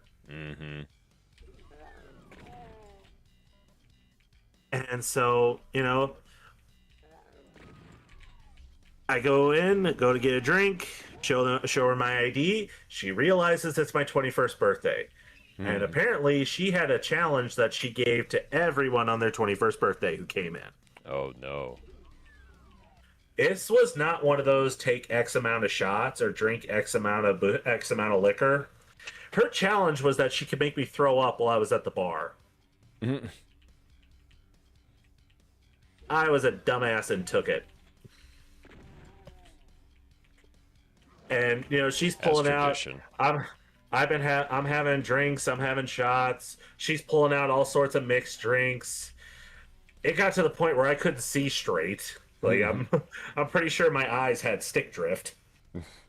Sorry, sir. I'm doing my best. Am I wrong? Am I wrong? Close, but the opposite direction. Yeah. Well, I was downing everything she was putting in front of me. Ooh. I think I went through like $300 to $400 of hard liquor that night. And keep in mind, I was the good child. I didn't have many experiences drinking before this. Happy birthday, here's alcohol poisoning. Yeah, pretty much. That basically how it ended. Now, keep this in mind. I never threw up at the bar, and she was getting desperate. Like, at one point, she grabbed a straw, started acting like she was gagging herself with it. And this is how I knew I was absolutely gone, because sober me would never have said this.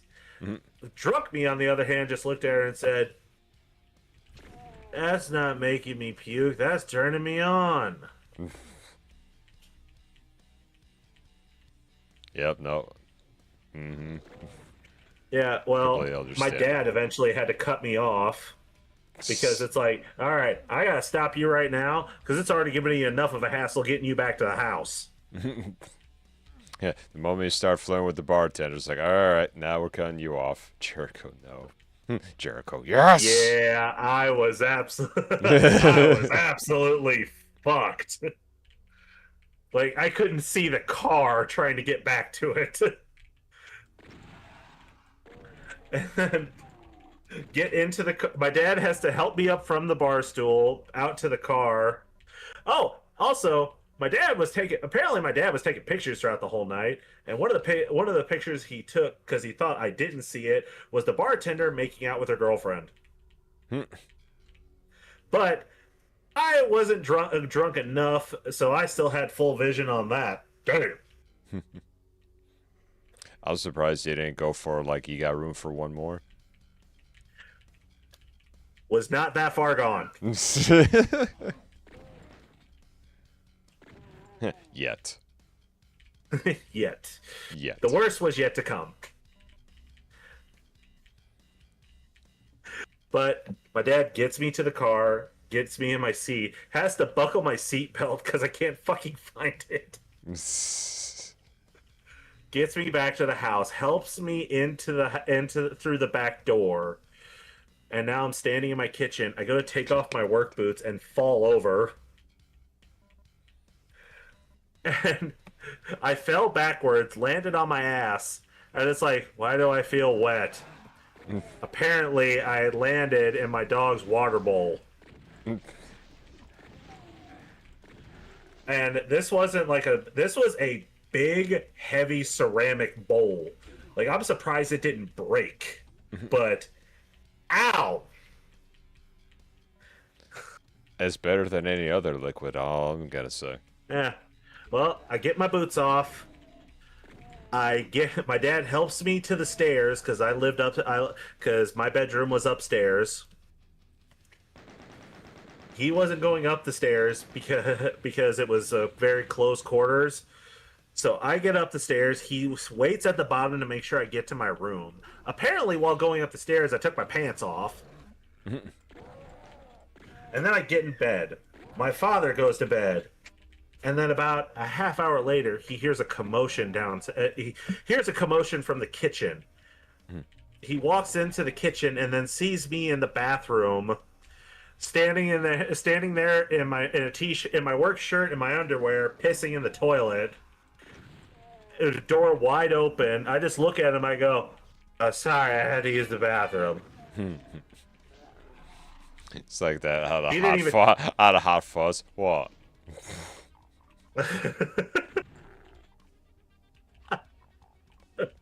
Oh god. It's like having a live Johnny Knoxville from Jackass. Yeah, pretty much. I live with sons. I'll Well- be fearful my whole life. I got into trouble, but I was a good girl. I think I could handle a girl. Yeah, you say that, but you never know. Okay, and this story only gets better from here. So, my dad just went back to bed. He didn't even care if I got back up the stairs at that point. He's like, I'm going to bed. He's drunk. I managed to get back up to bed. And when I wake up in the morning, oh my god, the hangover hit me like a sledgehammer. Mm-hmm. Because keep in mind, I went out drinking on an empty stomach. Yeah, that's your first mistake. I only ran It from the was cops without a twice. doubt a mistake. You know.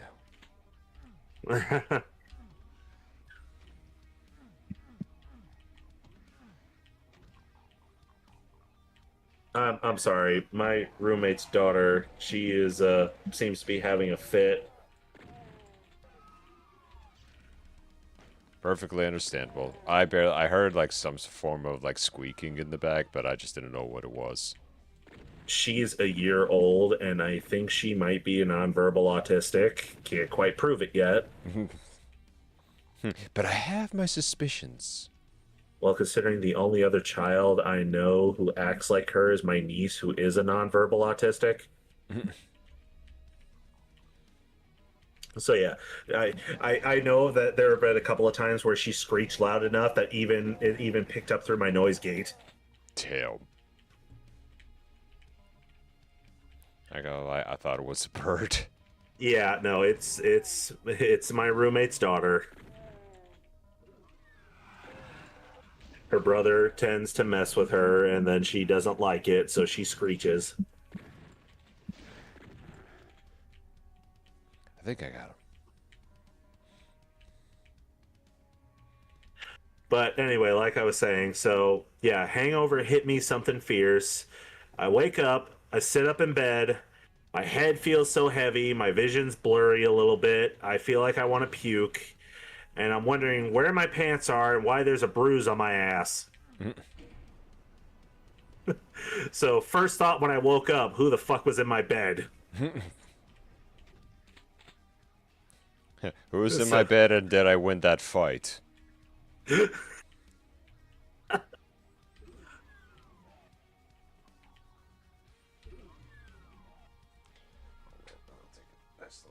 Oh, but yeah, so didn't throw up at the bar, but the next day, on the other hand, oh,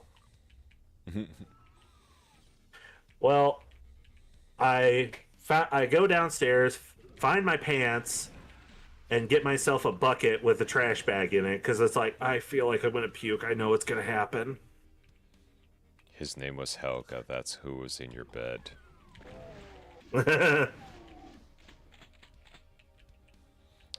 You know it's a good night when you wake up with rug burn on your ass. Well, I go back to my room. I set down the bucket. Forget that I set down the bucket. And then I was like, I'm not going to be able to go to work. Go to call, and as I'm waiting for somebody to pick up the phone, that's when I throw up. Mm-hmm. And I threw up on my leg on the brand new mattress I had just bought. Eesh. Yeah, I was regretting not getting the warranty. I gotta just only imagine the actual call for all that. It's like, hey, I'm not coming in till... It's just like, all right, enough said. No. Nobody even answered yet because it's like there's literally a chain of people I have to go through to get to my department manager. So it's like I'm waiting for someone at the front desk to pick up. I'm like, come on, pick up. Oh no. And just straight liquid. And then I proceed to hurl some more. And my sister's ex-husband, they were just dating at the time. They were living at my parents' house at this time. And he was supposed to be my ride to work that day. And so I just hear from across the hall, "You better call off of work." And all he hears back is this, "I'm trying." Yeah, that would just been excellent. Just excellent way of just calling into work. Like you're like half puking, half trying to call back. I just okay. So anyway, like I was saying. Oh no, like they did not question me when I came back the next day. Like the HR representative walked up. She's like, "Hey, I didn't know if you were sick or if you were just hungover." I had sunglasses on. I take off my sunglasses and it's just red blotches around my eyes. And I'm like, "Danielle, this isn't sunburn. This is ruptured blood vessels." Just noted.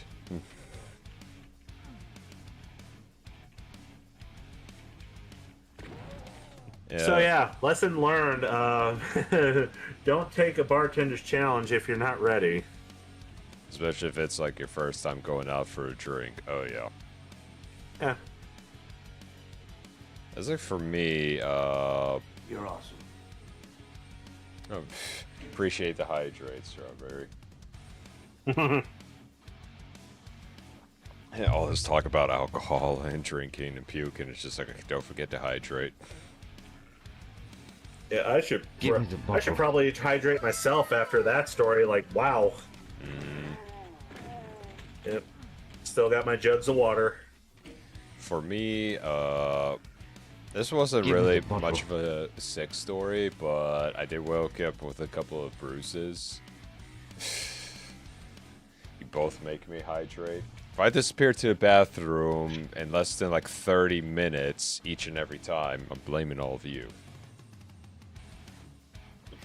But I was, this was back when my best friend, he was in a frat. And since we were going to different colleges at the time, he said, it's like, "Hey, why don't you come down since, it's a long weekend." It's like, you can meet me at the frat house with all my frat brothers. And I said, "Oh, okay, cool. I wouldn't mind doing that. I've never been to a frat house. I'm sure this is going to be a lot of fun."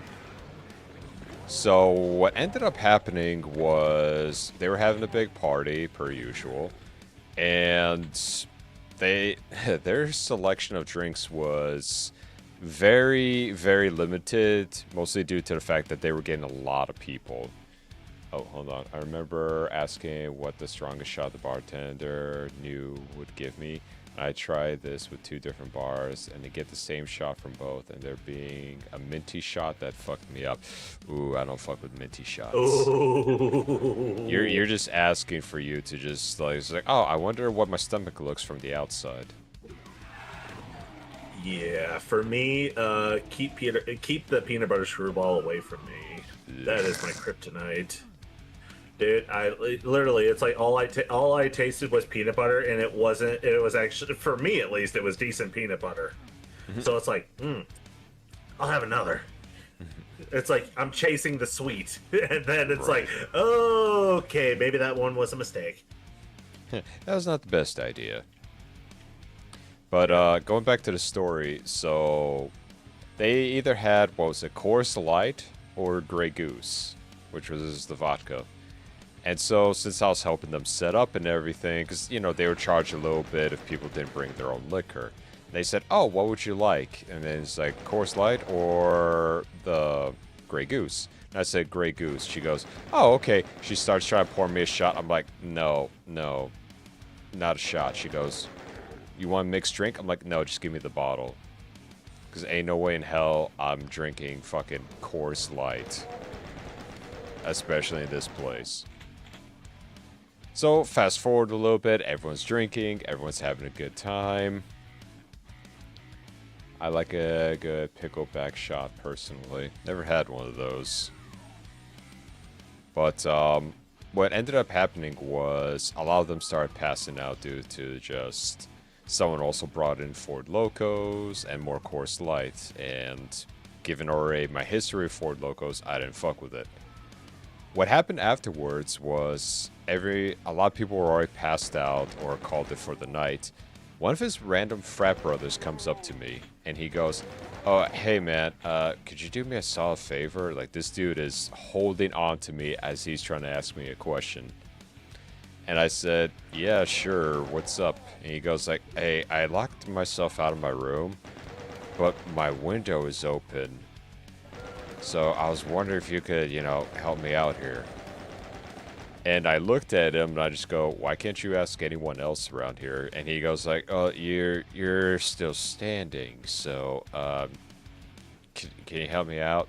And I looked around, like all of his frat brothers are just passed out either on the ground, in their rooms. And I was the only one that was practically still conscious. So I said, "Yeah, okay, sure. Where's your room?" He goes like, "Oh, it's only on the second floor." Luckily, at least they had a ladder outside. So my drunk ass is trying to get a ladder set up, right? As I'm about to climb through this window to unlock this dude's door. Shot of whiskey immediately followed by a shot of pickle brine as a chaser is too tasty. I'll have to try that sometime. But what ended up happening was I got up to the window, shockingly, that I'm like up a couple of feet in the air trying to climb through a second story window.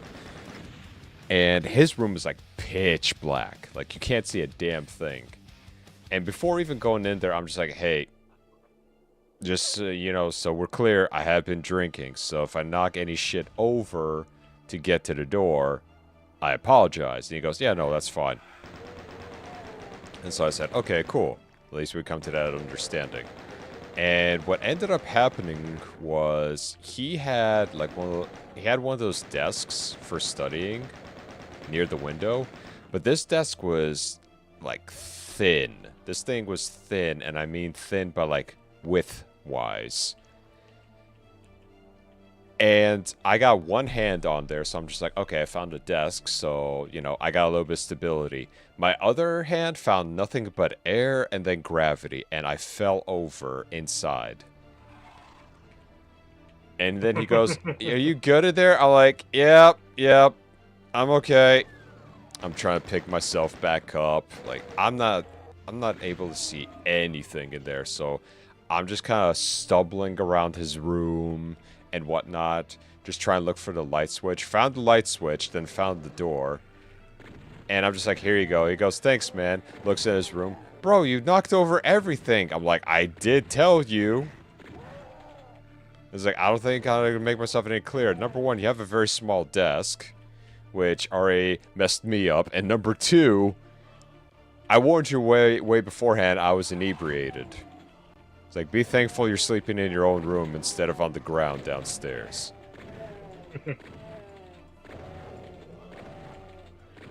But yeah, no, it was absolutely hilarious. It was just... first hand, perfectly fine. Second hand, yep, found gravity real quick. Then after that, my best friend, he was waking me up after I finally was able to pass out. And he goes like, "Hey, where the fuck were you last night?" And I was like, "I was climbing in through a second story window." He goes, "You were doing what?" I was like, "Yeah." He goes like, "How did you even manage that?" I'm like, "With great perseverance and a shit ton of booze." It's like, I don't fucking know. All I know is it fucking hurt a lot when I fell onto the ground. But, yeah, no, that shit was absolutely hilarious.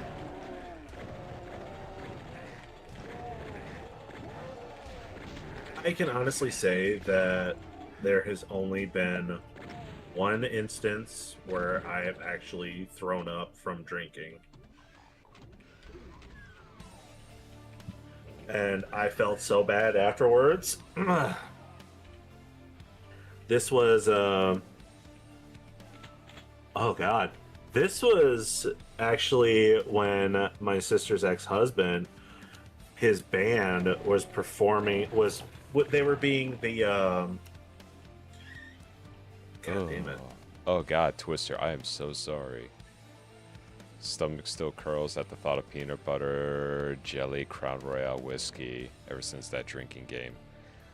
Oh. Oh god, I even felt a chill from that.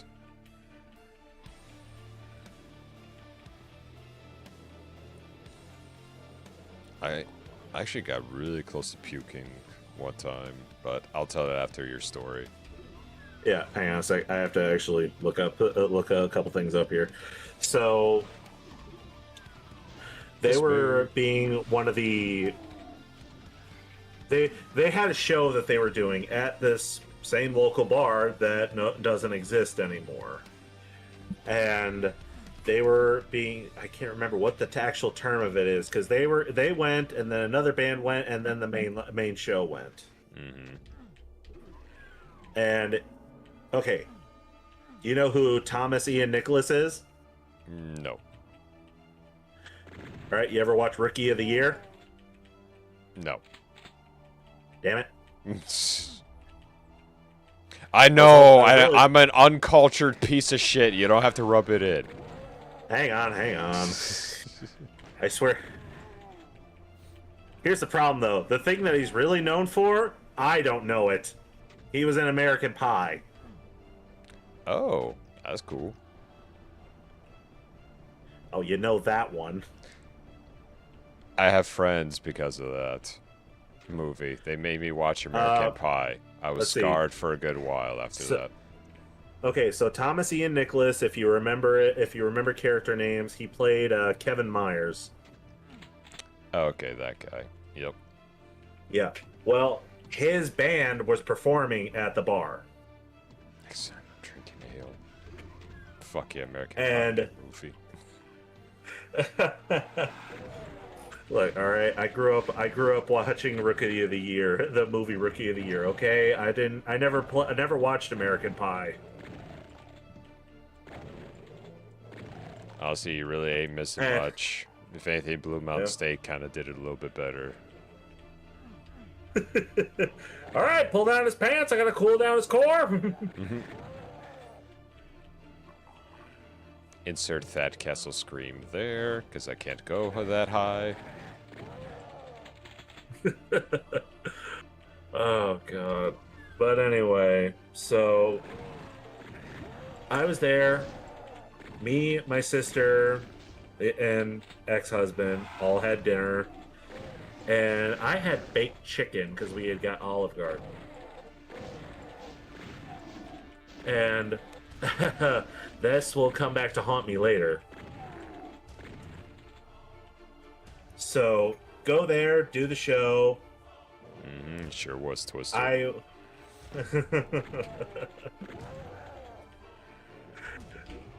Go there, do the show, and I actually got a picture with him, with Thomas Ian Nicholas.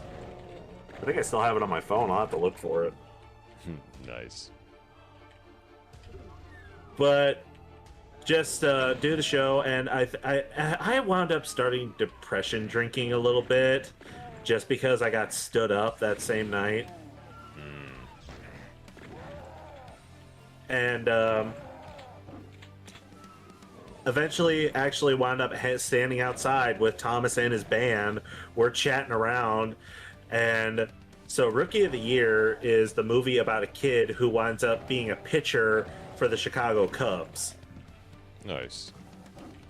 So, and I had mentioned, it's like, oh yeah, you want to hear something funny? And I point to my sister's ex-husband. He's a Sox fan. And it's like, you would think he just smacked the shit out of his mother. Cheers, I drink to that. It's like, yes. I was ecstatic. Yeah, here it is. Definitely gonna have to edit it to cover up my face. I definitely call that one an upswing, especially being stood up for the night, as happened to me before. Angry drinking, not the best drinking, but it definitely prestiged in COD after that.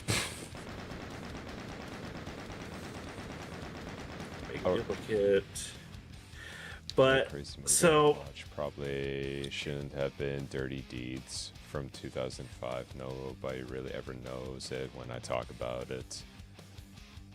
Love Blue Mountain State. I love the whole plot. It was about him becoming a pitcher because of an after effect of a broken arm. oh yeah, literally his tendons were so tight that anytime he cocked his arm back, he could throw faster than most of the major league pitchers. Mm-hmm.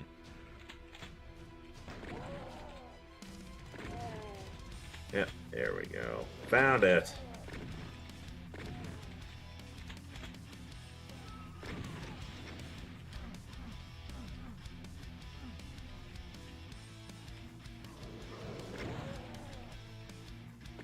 Right, could they make something that would actually... Minigun time.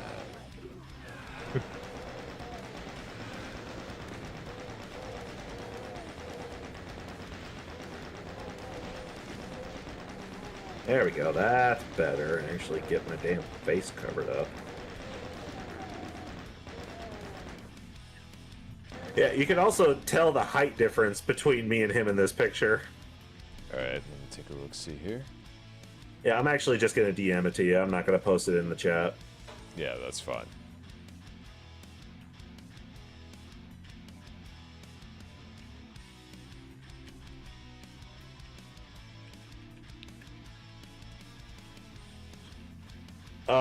Oh yeah, back to what I was saying. And so after that, that was the... Oh god.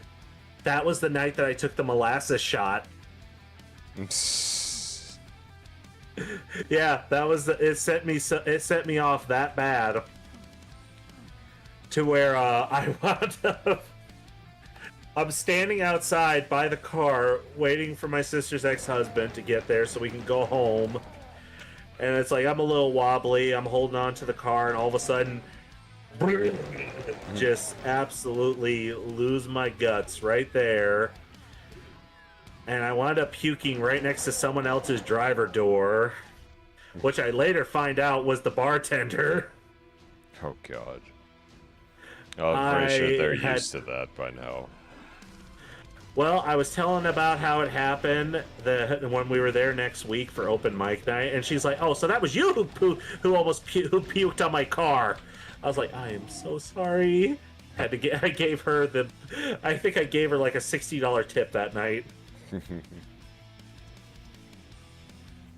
Dirty movie, it's a raunchy main guy fucks a loaf of bread and puts it back on the shelf. Don't eat while watching. God.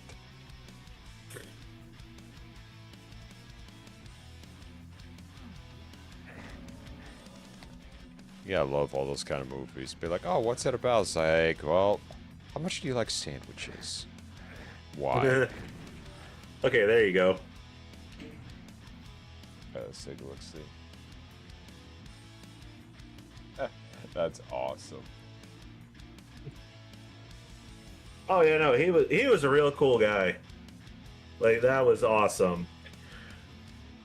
And then to make things better to me, at least for me, after I mentioned that my sister's ex-husband being a Sox fan, he started going, it's like, you know what? Next time I'm coming over here, I'm gonna be in full Cubs attire and chanting Henry Rowan Gardner. And it's like, oh my god, I love it. And please do.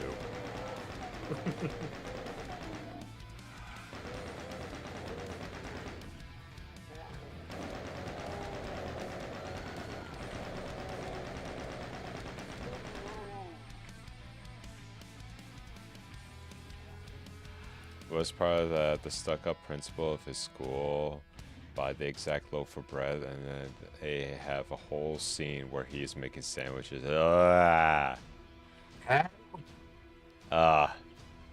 wait. Phone forced me out. Hang on a second. Yep, don't worry, Twister. We got you. Yeah, no, that's why I like a lot of the fucking American Pie movies and just a lot of those college ones. Just like, how much can we make people lose their lunches today? Oh, I know.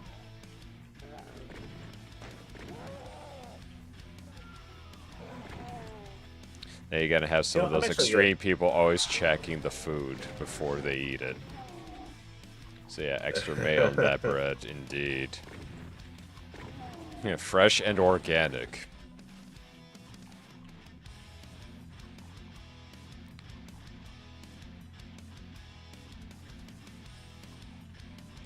I'm actually looking through my Steam list right now. I'm thinking it's like, you know what? I think I could play a small game for stream.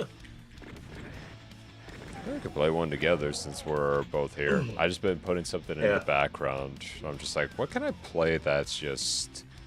I know it's like I don't have to focus on it too much to keep the conversation going. But no one's gonna miss anything in case, you know, if it's sounding too loud or anything like that.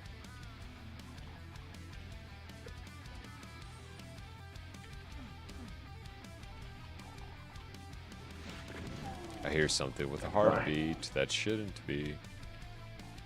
Ugh.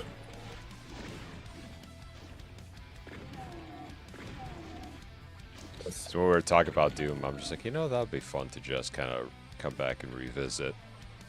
Oh, man.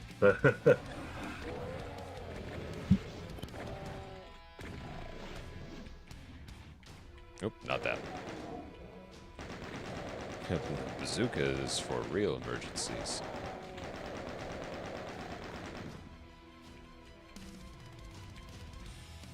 Bitter mayo. It gives the bread a little extra crunch to it.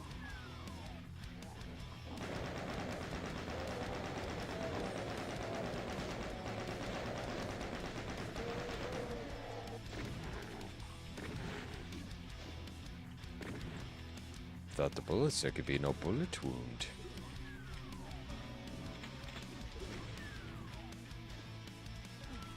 Oh, it just brings me back over here. Alright. This mayo tastes expired. Oh well.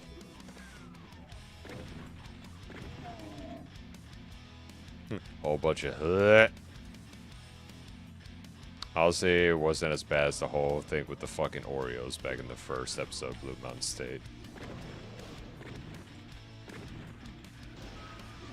That shit still had me fucking just rolling after Fat ended up winning the race, only for him to absolutely just eat the Oreo afterwards. I'm like, oh god.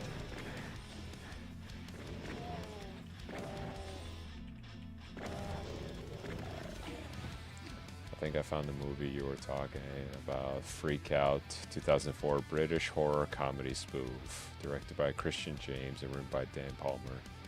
Oh shit, you found out. Fuck yeah, research queen.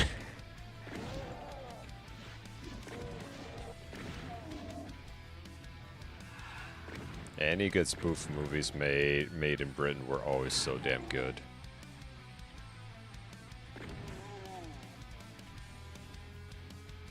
I still remember the Monty Python one was was it Legend of Brian?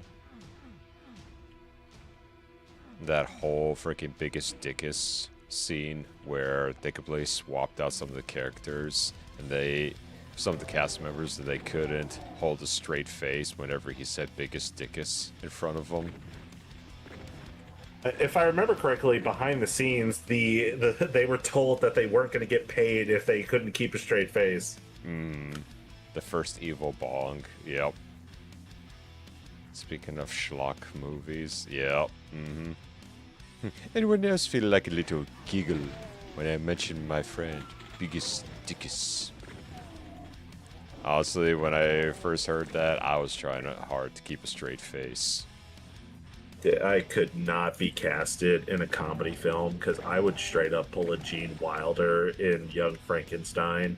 We would be spending more time filming than anything else because they'd have to find a way to keep me from laughing.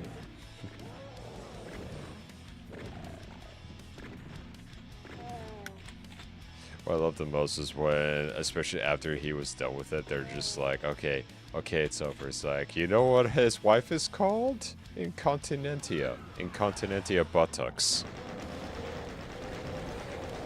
And it's just like, that was just the last straw for them. They're just like, we can't do this. We can't do this.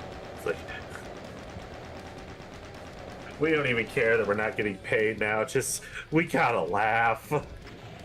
It's like, yeah, I need it out of my system.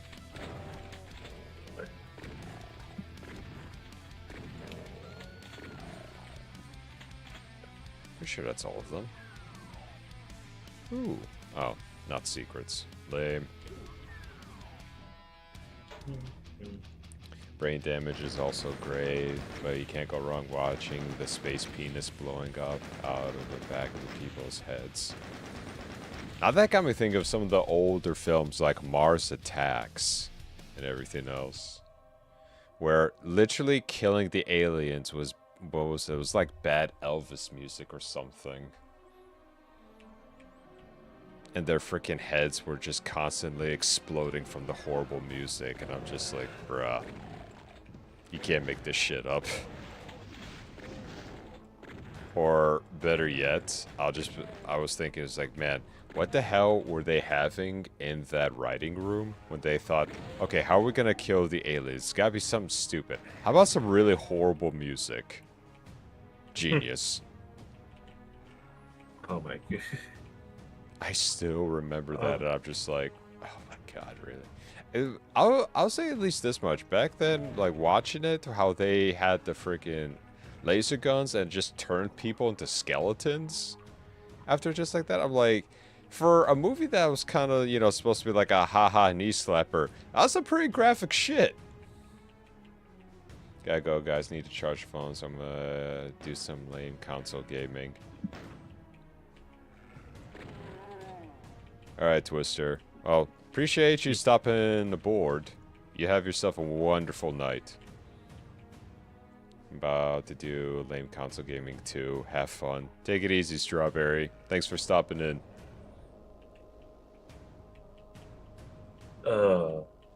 What?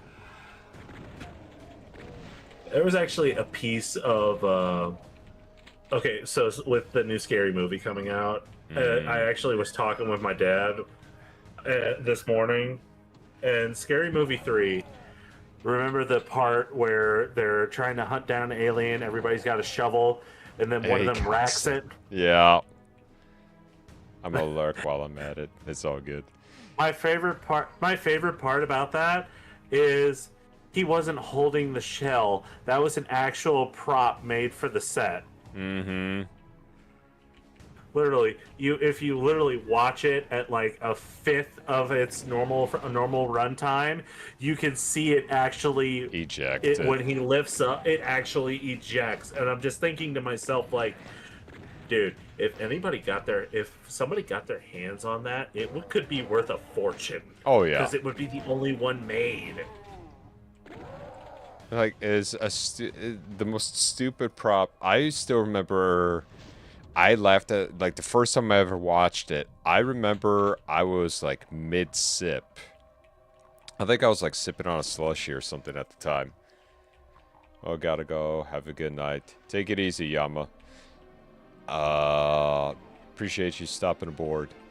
But I was like mid-sip, and I was just like, all right, guys, follow me, and I lost it. Like, I'm talking, that Slurpee didn't even get past the esophagus. Like, it just went out from my nose, my mouth. I was laughing so damn hard from something so simple, and it was just absolute comic genius.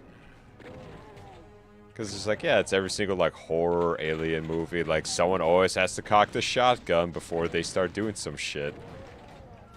And the fact that it was a shovel of all things. Oh, yeah.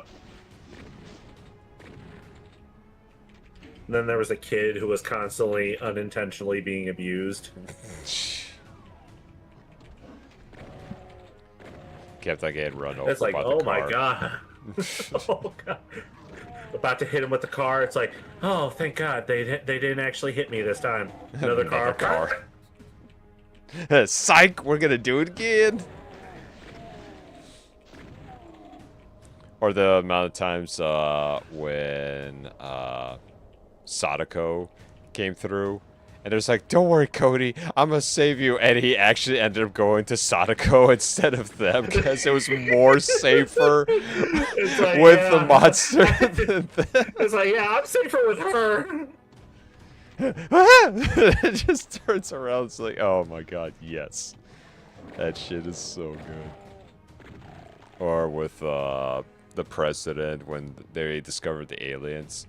Like, it's like, if you think that's weird, you should see how we pee.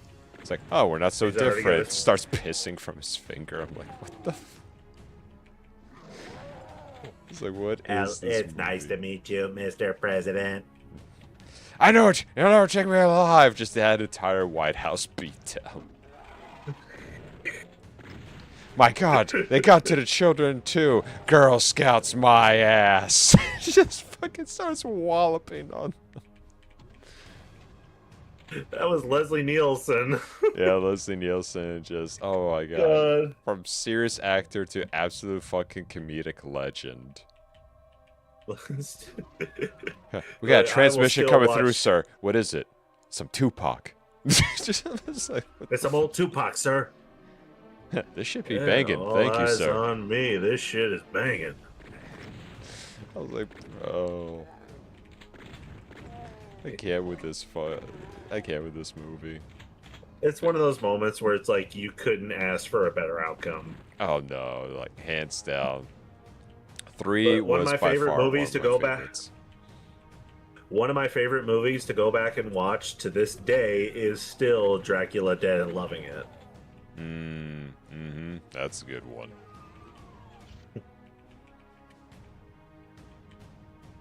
God, I'm trying to remember a whole bunch of other ones. Robin Hood Men in Tights was another good one. Oh my god. I actually got an entire shift of people at my old shop to start singing that.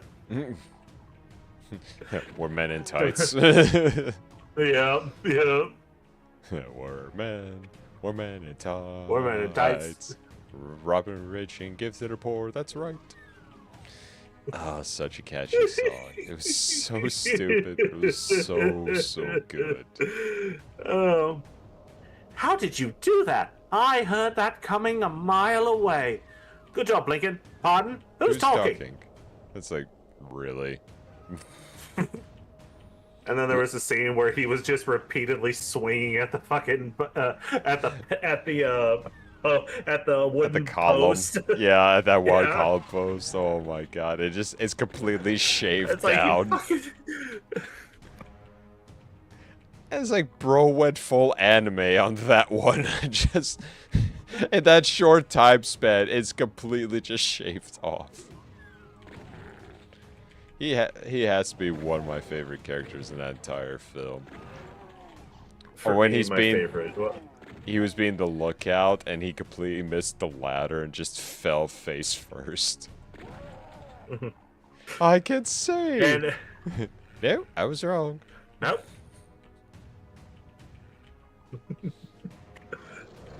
And then the way they ended it, it's like, I will give the title of sheriff to my good friend Achu. A black sheriff? And then Blinken. He's black?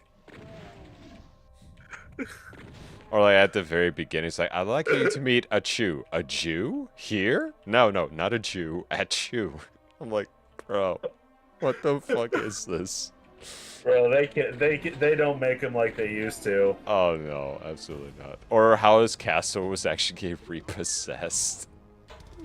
I'm like, that wasn't even a thing, and they were repossessing his entire family castle. Bro. Oh god, I was absolutely loving that.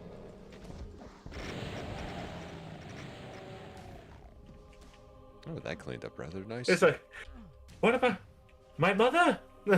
She died of pneumonia while you were away.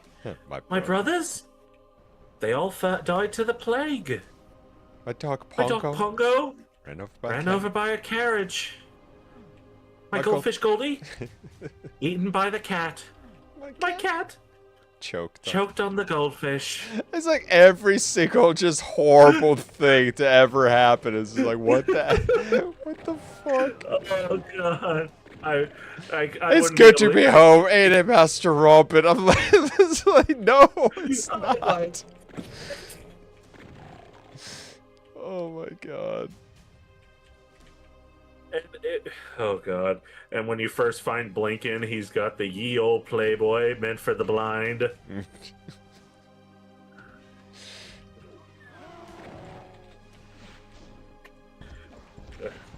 God. Blinken, be right out. I could have sworn there was a door there. Oh, Is that you? Yes, back from the Crusades. Yes, and alive? Yes. yes. I was like, oh god. Like, that was like the stupid, but like, that was the stupid and the fun, haha way. Yeah, without a doubt. Or the fucking Patriot arrow made after the Patriot missile. I'm like, bro. Oh, my favorite part about that is when the fucking guy tries to trip up Robin. Little John spots it and then Bam, just right across the face. just immediately glass jaws him. Or the time where he was facing off against Little John, and it was just like, it's like the smallest breaking. river of all time. Oh, I think my favorite part where it's like, oh, he's gonna deflower her in the tower. Ooh. The fuck, it just Then the cuts to him with the everlast jackhammer. chastity belt. Yeah. I was like, damn. And as soon as he's done using the jackhammer, she physically cannot stop shaking. You will never stop me. This is like the man knows what he wants. I'll give him that. And then the most, the perfect way to end it, in my personal opinion, it's like, oh, darling, it won't open. Call What? the locksmith. God, that chain link of call the locksmith. There was oh god, I've got a friend who looks so much like the actor who played Robin Hood that one of his friends took his image, made one where he's Robin Hood from Robin Hood Men in Tights, and then has another one where he's the Dread Pirate Roberts. Nice. So he's actually, I'll go ahead and plug him. His name is Swag Zombie. He makes music primarily.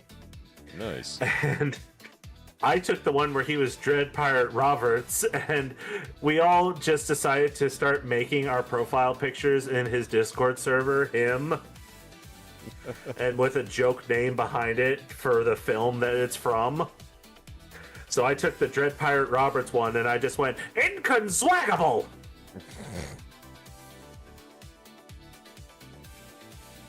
Oh my goodness.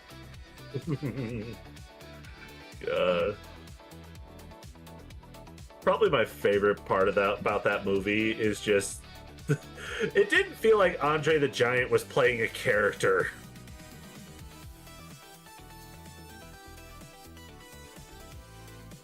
Oh shit, what the fuck? You good? Yeah, no, just a whole bunch of messages just popped up out of nowhere. Because I usually keep my phone on vibrate.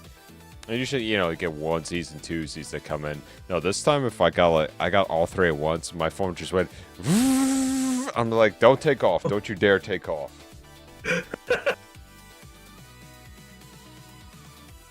So I was a bit worried about that.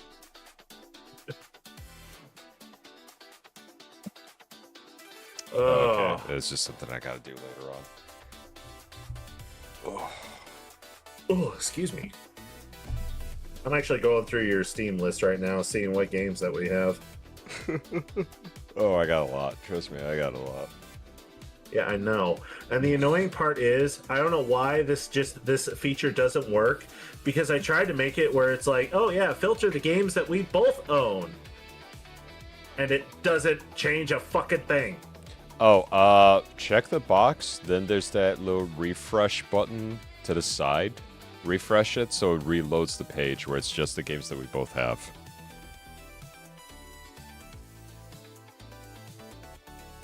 What? Did it work?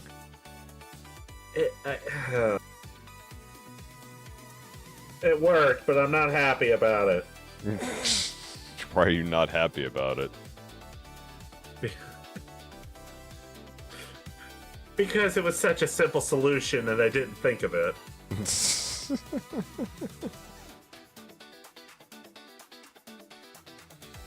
You're welcome, and also I'm sorry, I guess. Oh my god, it worked! Fuck you! What the fuck? It do be like that sometimes. I call it the Christian Bale effect, where you're just like so frustrated someone gives you this solution. You're a real nice guy! Well, fuck you! It's like, damn, alright. I'll just be over here then. When I was just a tire tech, I definitely used to piss off the guys I worked with. And I still piss off some of the guys I work with. Mm-hmm. Because, okay, when I was doing when I was just doing tires, I had a guy named Ben that I worked with. This dude was like 90 pounds soaking wet. He was my height, but he was skinny.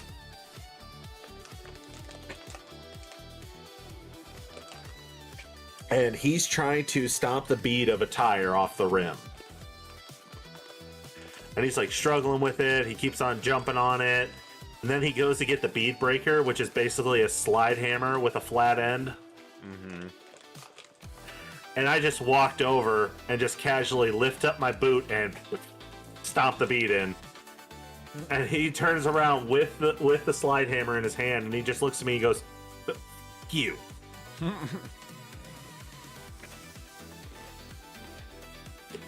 It's like, what I help you? Fuck you. A recent instance where I pissed off one of the people I work with is I saw him, he was bending cotter pins, and he was using tools to do it. And then I walk over, I pick one up, and then I bend it with my fingers.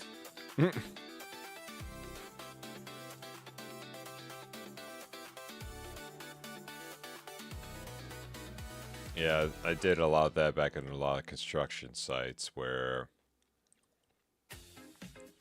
what were they trying to bend? They were trying to pull out some of the wooden stakes after we got done pouring a lot of the concrete, so a lot of them were still stuck on the ground. And they were trying their best to kind of pull them out, so they were trying to beat them over the side with like a hammer or something to kind of loosen them. And I'm sitting there going, just like, what are you doing? He goes like, oh, it's stuck, I can't get it out. I just look at the stake, take it with one arm, just immediately just start just flexing, and then slowly just pulled it out, and I went, here you go. And he just looked at me, just dropped the hammer, didn't say thank you, and just walked away. I'm just like, don't you want your steak?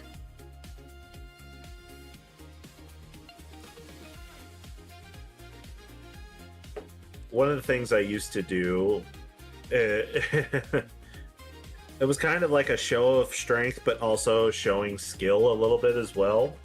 Is I used to pick up our sledgehammer by the end of the handle.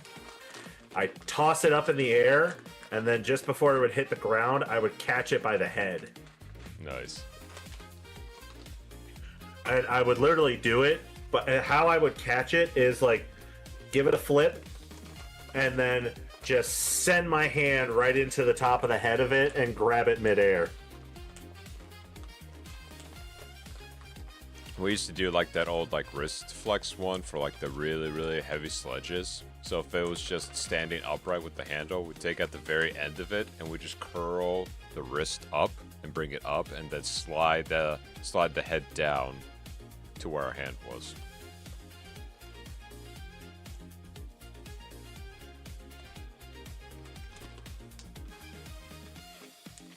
But then again, we started making the joke, the Scary Movie 2 joke, whenever someone couldn't do it. It's just like, I can't do this. Use your strong hand.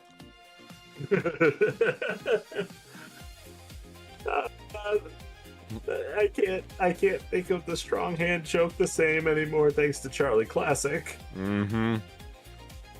We even did like the little, like we would curl up one of our hands and we would just wiggle just the one finger and take it with your strong hand. And say, Oh god. if you knew the reference, you knew it. Other people were just like, what the fuck are you doing? I was like, if you know, you know. If you don't. I feel like I should be scared right now. Why? Oh, never mind. Actually, I'll be right back. I need to go and dehydrate real quick. Yeah, you do what you gotta do. Mm-hmm. At the same time, also going to... what the hell? There we go. Just gotta keep resizing this for some odd reason. There we go.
That one in for a minute.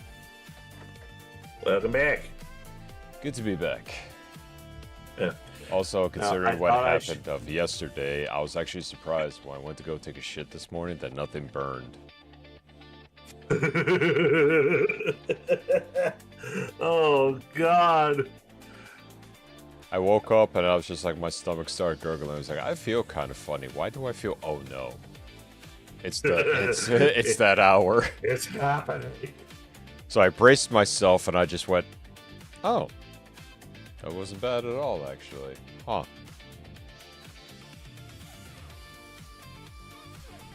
Because I think I drank just enough milk last night to kind of coat everything, so that way it was a smooth transition. Oh my God. No, what I thought I should be worried about is because I got a text from my roommate, and the first thing I see is an Amazon link. But no, it's just him trying. It's just him asking if it was the same rice cooker that I had, because he's replacing mine because his wife had pretty much lost some of the pieces. How? I don't know. I genuinely do not know. I had one rule: leave my rice cooker alone. I mean, I have no words. It's just that you keep all the You're right. Keep all the components in one spot, right? Yeah, usually, yeah. No, I gotta do a scavenger hunt to find the pieces, and now the lid is gone. I can't find, and now I can't even find the center for it. Starts searching throughout the house. Opens a cabinet door. To get through this door, you must answer a riddle. It's like, I hate adventure quests.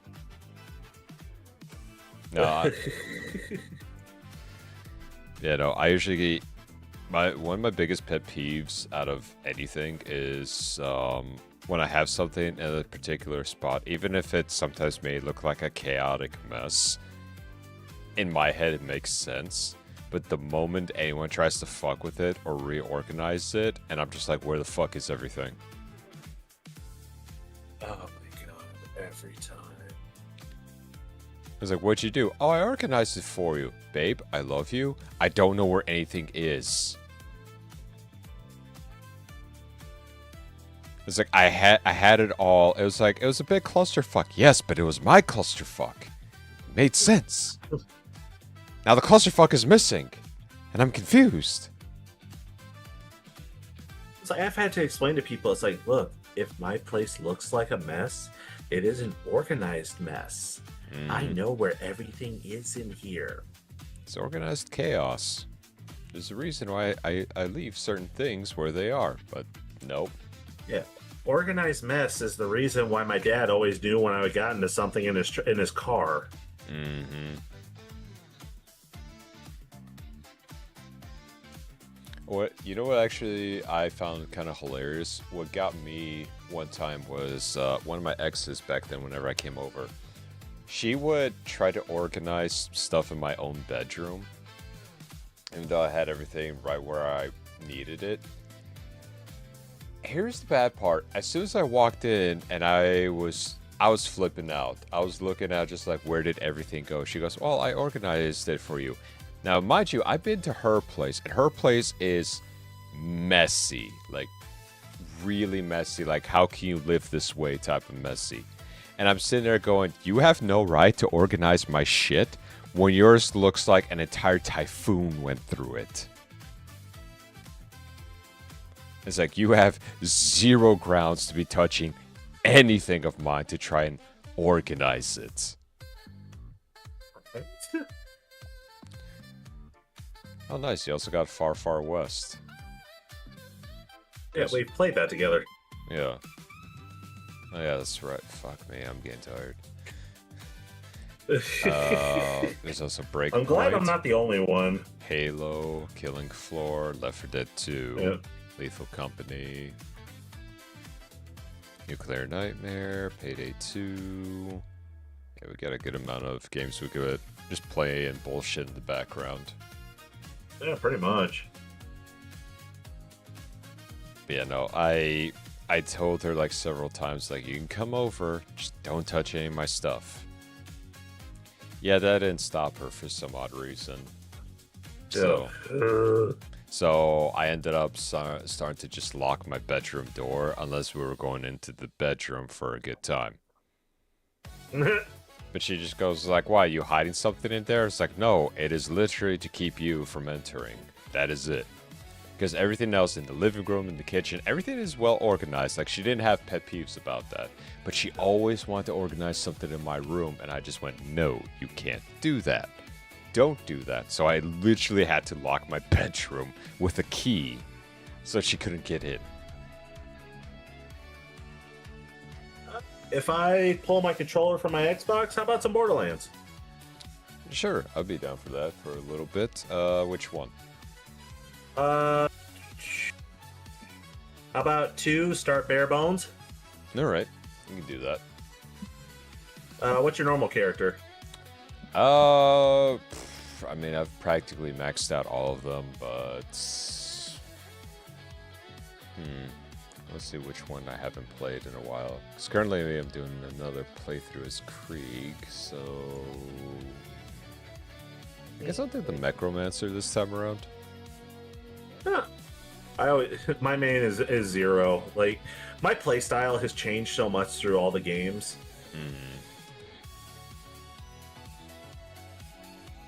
Yeah, for me, it was usually Maya or Gage.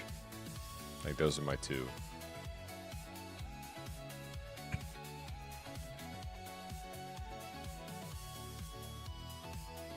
So I used to be the healer. Now, then afterwards, I became the elemental specialist when I started learning more and more about her red tree and how it worked. I'm like, I could do some really broken shit with this.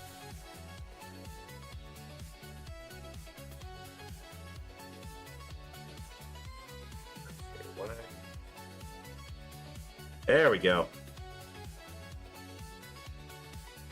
Let me check something here real quick. Yep. Okay, there we go.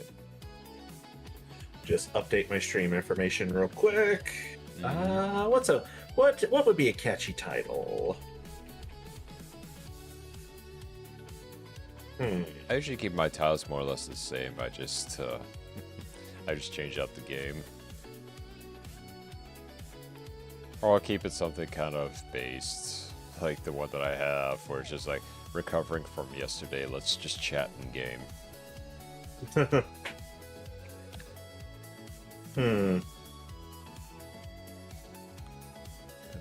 it's updated to Borderlands 2, so now I'm gonna go ahead and get this fired up.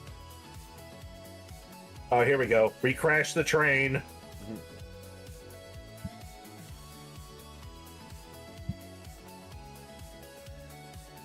You try to be a train conductor one time. You want to live your childhood dream one time, and you crash it.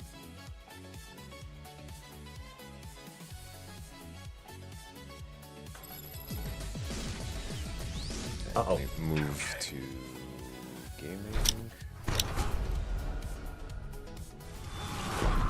And there we go. Perfect. Uh-oh. Oh, even the song I think my ended. game crashed.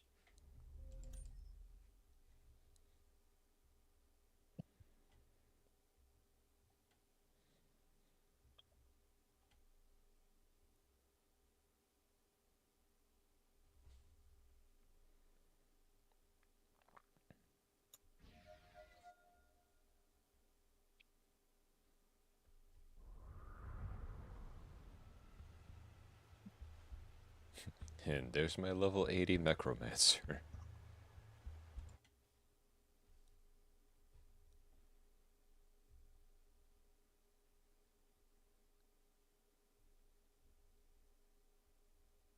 Yeah, it looks like you might have to reboot it. I have a big problem right now. It is stuck on my screen. Like, it will not go away. And it won't even let me open up Steam because it's trying to open up on that screen. Oh, try to hit the Windows key so that way your taskbar pops up. Click on it and then right click on it and then just hit end task. It'll forcibly close it. Yeah, I've done that. Yeah.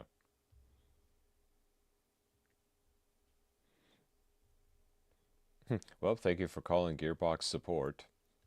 Please rate your interaction today a 5-star.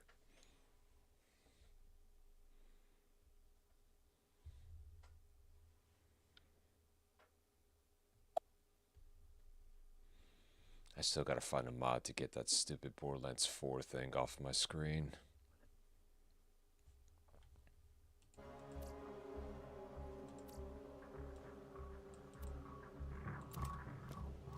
Just wanna make sure it's not too high. Yeah, no, 4 is good. 4 is definitely good.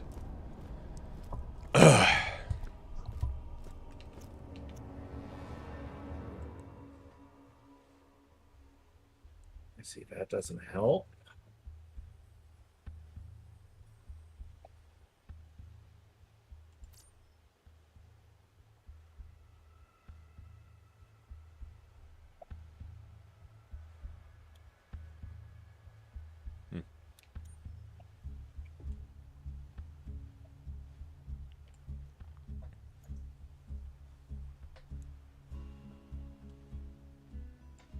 I wonder, since we're kind of waiting on that, let me see. I may have to restart my computer real quick. Oh. Yeah, like it will not go away, and my left monitor is actively not working. You still gonna want to stream, or do we just want to do this Oh, kind of offline? I'll open up my stream as soon as I get back. Just temporary setback. I shall return momentarily. No worries.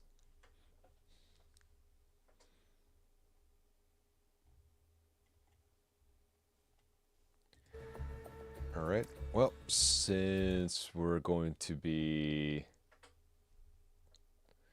taking a wee bit of a break here, go ahead and at least put the music back on. And while we're at that, let's see.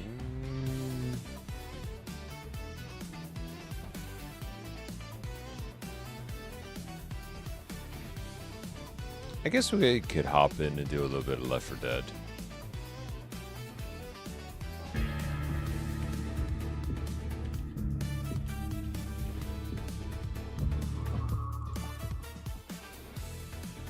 A little bit of Left 4 Dead never hurt anybody.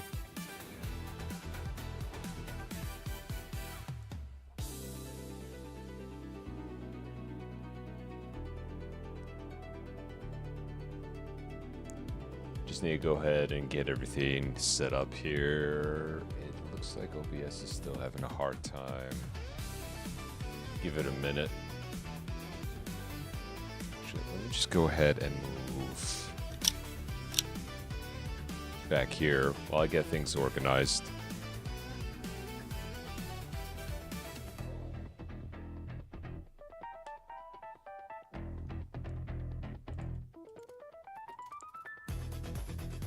Let's see. It could be some fun.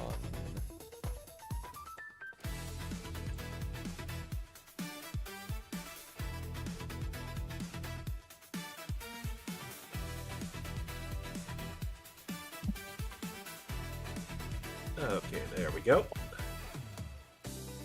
Oh, nice. Welcome back.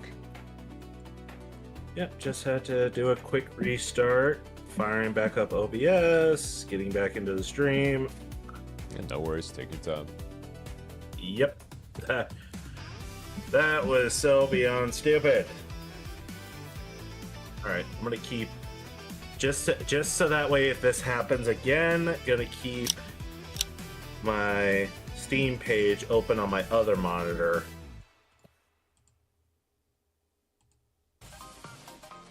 Could you open the stream again? Because I don't have that right now. Can I open what again? The fucking chair. Yeah, I'm sorry, brain not wanting to brain. Oh no, it's perfectly understandable. Invite guests. Okay. Also, I realized something that went wrong. I don't have I had Borderlands open as a full screen tab, and so anytime I went to alt tab out of it, it force minimized it. So I need to fix that real quick. Yeah, I'd say mess around with the settings a little bit, see if you can get it to the borderless mode. He isn't here. Oh yeah, I'm like once you're actually up online, then I can send you the invite for the collaboration chat. Really? Oh god, is it not saying that I'm online now? Let me go ahead and refresh real quick. Yeah, because I just hit start stream. Okay, there you are. Yep. There we go. Wait, what the? Streaming Left 4 Dead? What the? I didn't know how long you were gonna be gone, so I started just to stream a little bit of modded Left 4 Dead, but I'll exit out. It's pretty damn cursed, what I have going on.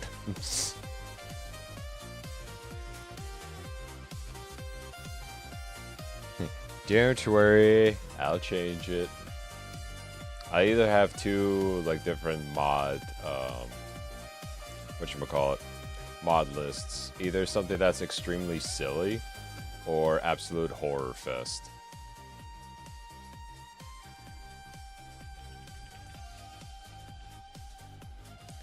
Alright, let's go Borderlands 2.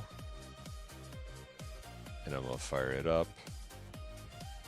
Yeah, I was showing some of them to Kitty offline, and she just goes, "Oh my god, this is hilarious." I'm like, right?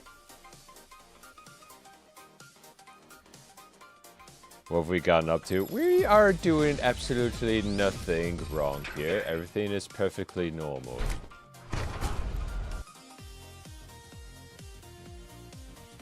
Nothing suspicious going on around here. Let me go ahead and pause the music. Perfect.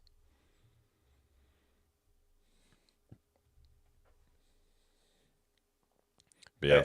Okay, it's not showing the stream together thing on my chat again. Let me just refresh it here real quick. How about There that? it is. Okay. There it is. Perfect. It's a little weird. Yeah, sometimes I just gotta refresh the window. It can be like that sometimes. All right, so take care of that. Audio. Alright, I'm gonna I also might change actually this need to to turn my working. audio up a little bit. Normally I have it. Why does it have to be the fucking midget, psycho? God damn it. All right. Yeah, definitely keeping push to talk on.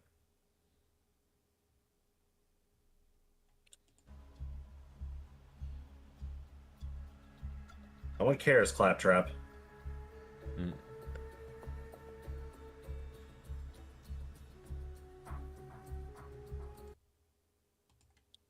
So apparently to Borderlands, even playing in windowed, you're still full screen.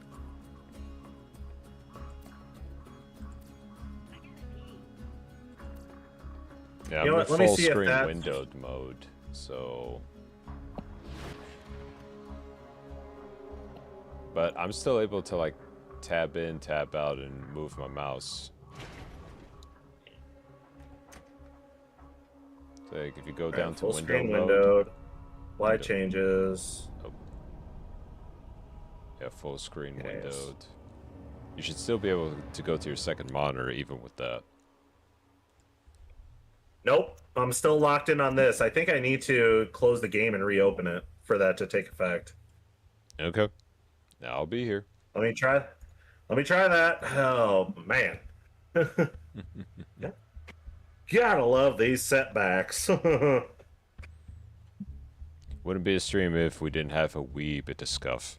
Also, Strawberry, what are you doing right now? You said something about going onto the console as well. What you playing? What are you playing over there?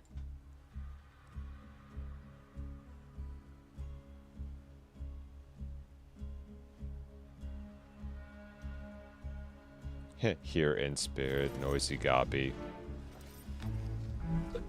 You're hired. Welcome aboard the Copper Tiger, noisy gobby. Glad you come to join us. I'm your captain. If you like sitting back, having some drinks, and of course, talking about the most random crap ever, welcome aboard. I know. Oh, Okay, fuck. now it works. Fuck my phone. What the fuck? Yep. So that is much better. I do not know anyone from North Dakota. Like, I know a good amount of people, East Coast, West Coast. North Dakota, that's a fucking new one. I'm hydrating. They got you with it again. Yeah, they always do. But it's good to see The you, day Gabi. It's good to see you. Somehow I just know the day that I make affiliate and I start actually putting those redeems in, you guys are gonna abuse the fuck out of me with them. That's kind of how that works. Whether it's channel points or actual bits, You're it's awesome. gonna happen. Lizard. Strawberry spams the lizard one. Lizard. I'm putting an extra 0 on that alert. Okay? Lizard. You made me do this. I'm gonna put an extra 0 on that alert. God damn, fucking just brain rot. We're just gonna ignore that. Are we just gonna ignore that Claptrap just phased out of nowhere? Yeah, we're just gonna ignore that. But Gabi, how you been doing? How was your day? Tell me all about it. Alright, so do you want to host then? Yeah, I'm sending you an invite. Alright. And also had to remember to move my mouse off the screen because it keeps trying to interact with the game. All right, let's start fresh. So, you want to hear another story, huh? Gouda, I've just been sniffing downhill farts. If not too bad, I'm telling you. Anyway. Pa, First, I've there just was been a sniffing door downhill farts. That's unpleasant. that's a statement. to the warriors who opened it. The vault was just a container of tentacles and disappointment. They vanish into the wind. I am sorry that you have to go through all of that. Treasure at all. You were wrong. The vault's opening triggered the growth of iridium, a priceless alien element. Soon, the rare It's like the moment you said that, I immediately just like pictured just being out on the farm, spirits attracted many. while having to embrace all those fine musks that the animals leave. I don't think people like shower in nature walks. Also, I don't like touching grass. Never again. 1 out of 10 would not recommend touching grass. You know, even if like you're out there on nature walks, hiking, at least have some deodorant on. But yeah, no, trust me, I've been there. Oh yeah. Especially on our military walks that were like 10 miles in one day. Yeah, no. You could tell who did not bring a stick of deodorant. Oof. Next time I'll buy grass repellent. But I call them vault hunters. Our story Oh, good lord. Touch grass, I don't wanna. Jack. We'll bring the grass to you. Wait, that sounds like code.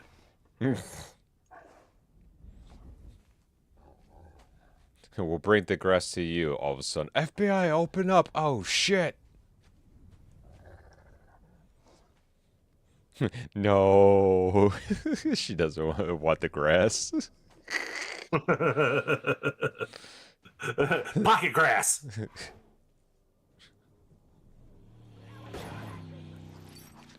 You need that fresh air. Come on. Okay, poor Skag, he's alive. Uh-oh. You were Damn. saying. Don't worry, the outside world is not that scary.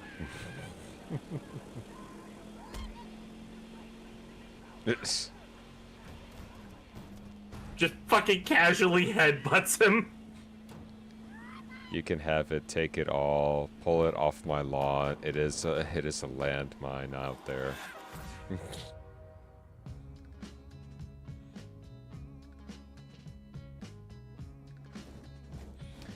Still prefer the intro music for one.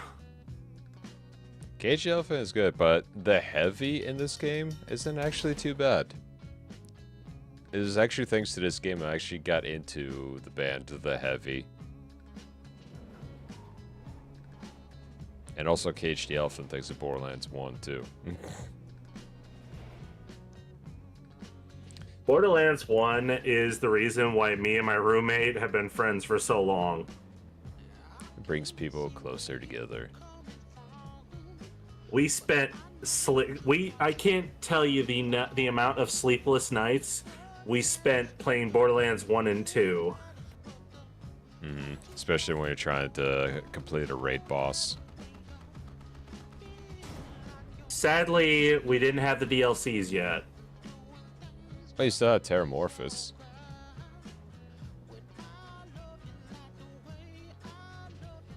Wait, Terramorphous. That was the fucking... Yeah, it's the main story raid boss. Yeah.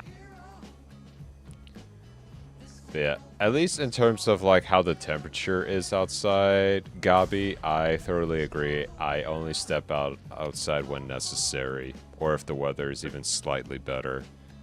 Look, Gabi, we'll bring you outside, but then we're just gonna find a puddle of water to put you in. Kicking and screaming.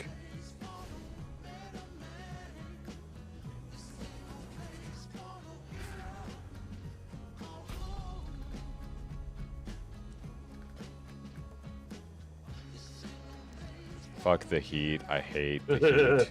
Lukewarm temp. Yeah. Me want fog. I want some snow on the ground and peace and quiet.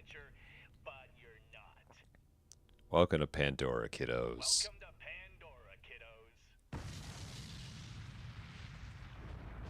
Too cold. Nah, for me, it's just the right amount. Like, I'm not saying, like, Alaska levels of cold, Like, give me a good 30 degrees with just a good blanket of snow and no wind. Oh yeah, you got me. You got me for a damn good time. Let's see. I will do gauge. Wait, why can't I change?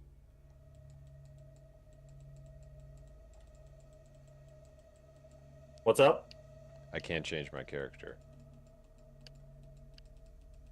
What is it? Is it forcing you?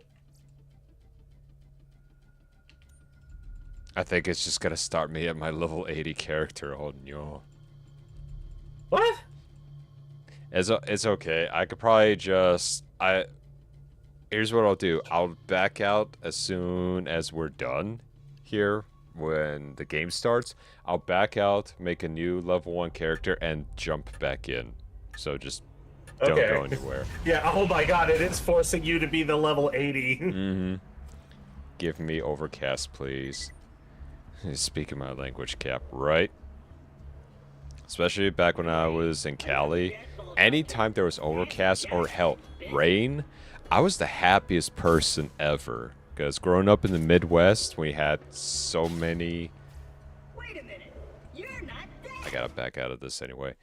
But I was so happy when there was just nothing. Just overcast, rain. I was like, yeah, this is the stuff. This is the stuff that I need. But good lord, I just, after working so much in the heat, I can't. I see no appeal to it. Too many people, too many bugs, too much sweating.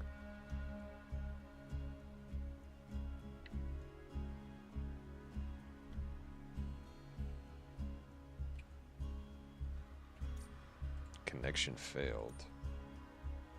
Alright, let me try again.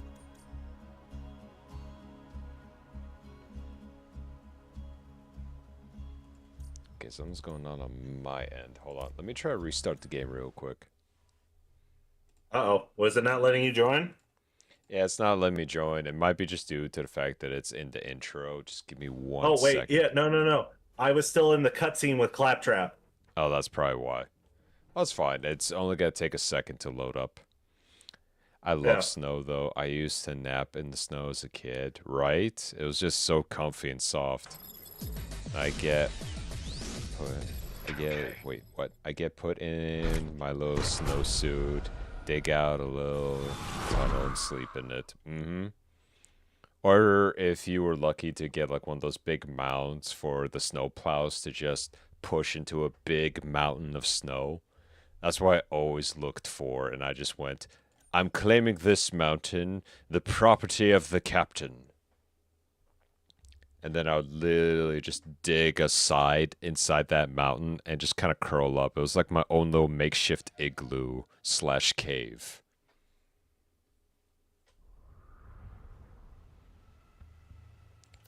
No, we're not being the level 80 Necromancer, we're being level 1.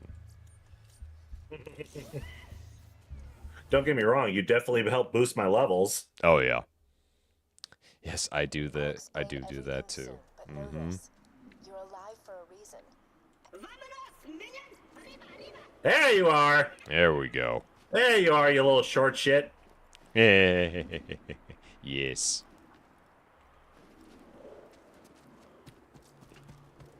Oh, I already got those. I may be short, but I'm deadly. And of course, gotta get. I've been keeping an eye on my stream on my phone. So far, so good. Oh my god, I don't think I've had a single original experience. I mean, why do you say that? I feel like it's just, you know, it's the usual thing for kids. Something like that. I'm sorry, what were you guys talking about again? I was talking about, like, how, if I were to find, like, a big mound of snow that was, left by the snowplows, and I would dig, like, a small little cave inside of it and just kind of bury myself in there. Oh, I did that too. Yep. It was so much fun. Sleeping in the snow and stuff. It's like anytime there was like a good amount of snow on the ground, I immediately was just like, alright, I'm going outside. I feel pleased about this. It's only because my programmers made this my default tone of voice. I'm actually quite depressed. Now, the creatures around here are dangerous. None more than this bullymong named Knuckle Dragger. Killed everyone I know. Anywho, I keep Yeah, this no. on the cabinet over there for emergencies. But in here, we should be pretty safe. I remember I used to do that a whole lot. Then, of course, there was Well, the I think I know what snow forts. Claptrap's been doing in this room. I mean, he's all by himself. He got some good material in there, though. I mean, what we got here? We got Gun Ho, Heavy Fire, Grunt. I mean, he's got his man cave all figured out. Once upon a time, 4 vault hunters Just saying. changed Pandora forever. Time has passed. Thanks to Handsome Jack, Pandora needs a new hero. I know that hero is you. Then, of course, there's always like building snowmen and then trying to see the next day if you could tackle them to the ground. Or if they didn't ice over. Your wise leader, and you shall be my fearsome minion.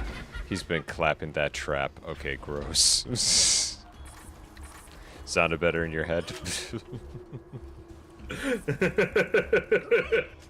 let me get this door open and we'll hunt ourselves a bullymong. Instead of it just being, and open, and I'm done. Onward, seeing eye. Let me know if I'm gonna run into anything.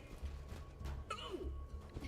I'll just assume you didn't see that. Yeah, by the way, there's an ice block there. Dumbass. I know my way around this glacier. I bet you can find my eye in frostbite crevasse. Nope, was just as bad. Just had to make the rest of you hear it. That's perfectly fine. We embrace the cringe here. Into the city of Sanctuary. That is the only place you will be safe. As Raiden from Metal Gear Revengeance would say, I may be cringe, but that makes me free. I hear bullymong. Sick of minion. You test me, squire. Come here. Alright, let's see if I still got my pops. No scope right in your face. Let's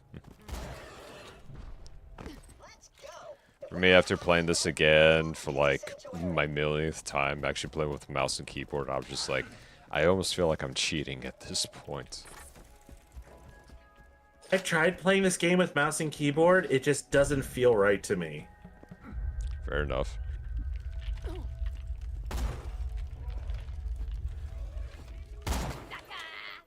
They say Jack's drilling operations are that, or your mom's been out of bed. Zing! You'll need that funny little robot's help to reach Sanctuary, the last bastion of the resistance against Jack. And the Don't you know not to run up on a guy with a sword? to Sanctuary. That's exactly what I want you to do. Oh, Oh, there's still more.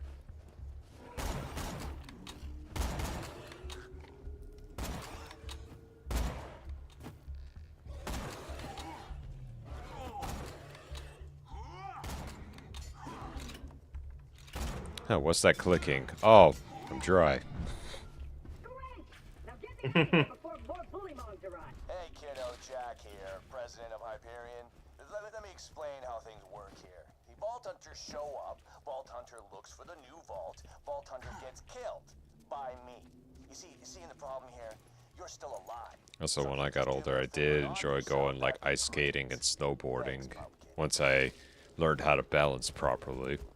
And open! Cause I can't I've tell. only done ice skating twice, and oh god, I think I spent more time on my ass.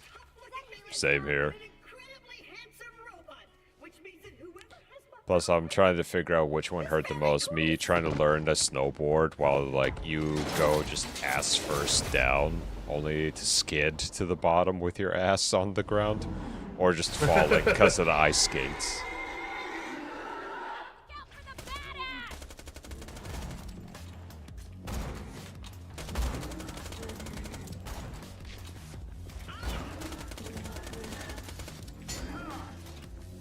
Oh no, you fucking don't.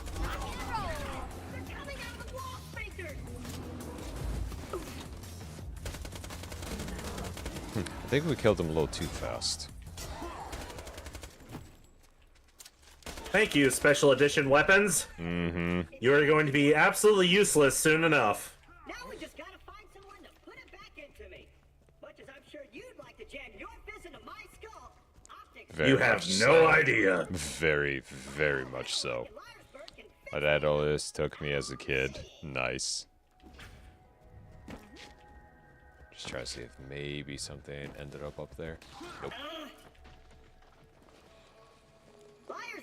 On the other side of this Yeah, my mom took me to go skiing with her a couple of times. I was decent enough at it, but then when I got to snowboarding, I practically almost never went back. I only went ice skating twice because of a school event.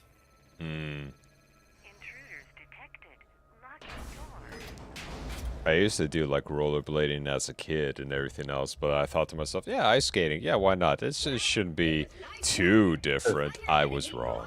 Oh god, dude. If I tried to rollerblade now, I'm pretty sure I'd lose a foot. He used to play adult hockey league, so he was like, you will learn. You will learn, young grasshopper. It's a long way to Sanctuary. Please take I didn't play any ice hockey, but I definitely played a lot of roller hockey, especially back in the summer.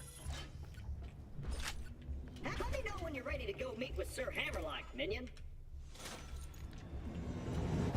Yeah, for me, ice skating for me was self-taught.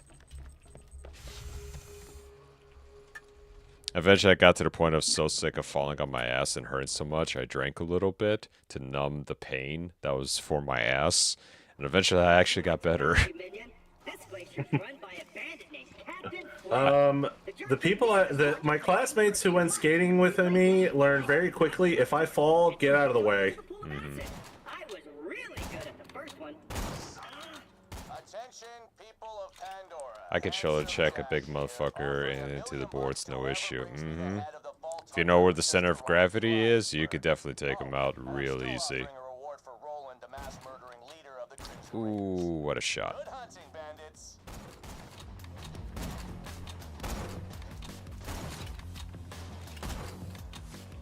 I'm a little disappointed in myself on that one.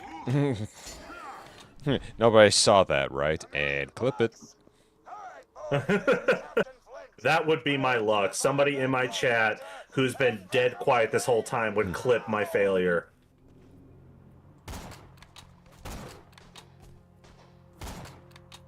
Always aim for center mass. But that's just me playing sniper games.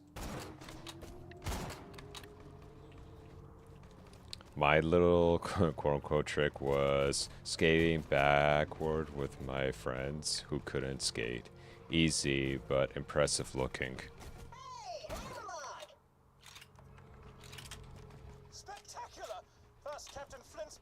Yeah, no, that's like the one thing I've always struggled was to just skate backwards.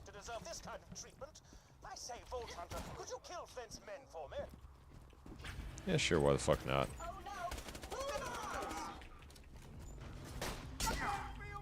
It's hammer time.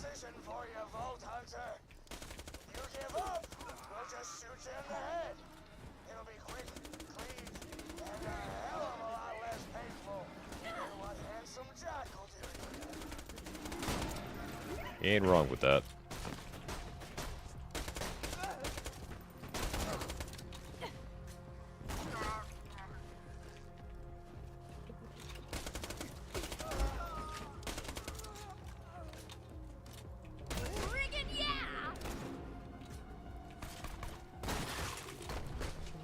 He's exploded so beautifully. Hey, Hammerlock! Since my minion just saved your town, you want to do your bestie Claptrap a favor and repair my eye?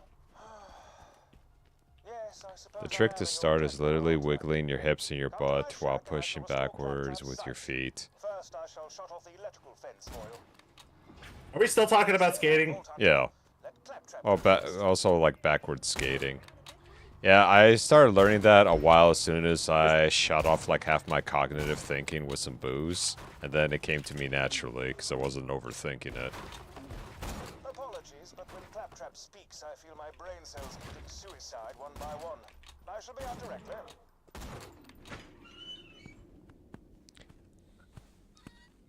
A pleasure to meet you, Vault Hunter. I am Sir Hammerlock.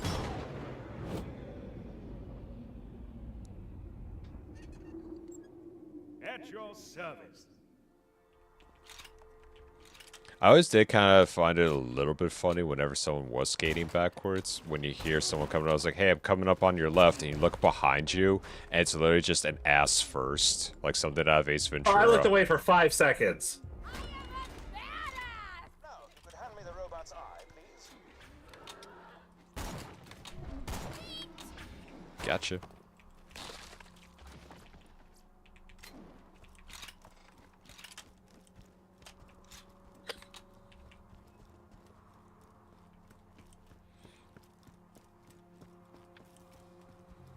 Oh yeah, all of you are gonna like this one. So, I was snowboarding back in Mammoth, California, and they don't have the best snow. I'm just gonna go ahead and say it. They do not have the best snow. But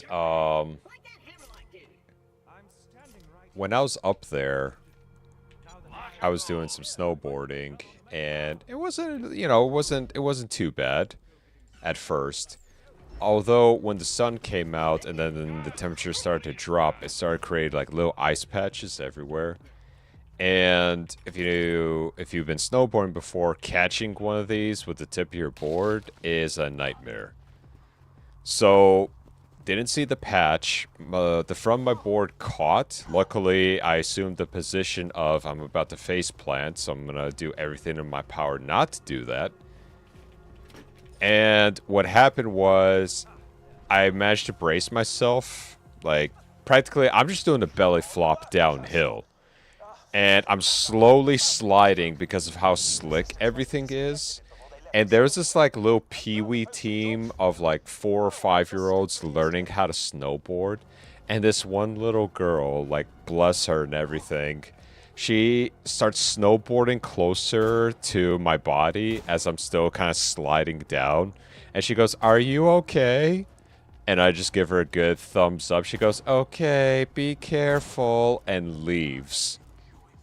I took off my board, walked the rest of the way down. And then my buddy, he's looking at me, he goes like, "Hey man, I saw that nasty fall, you good?" And I am like, "Yeah, I need a drink though." He goes, "Why, is something hurting?" I'm like, "Yeah, my pride, I just got pitied by a 4-year-old.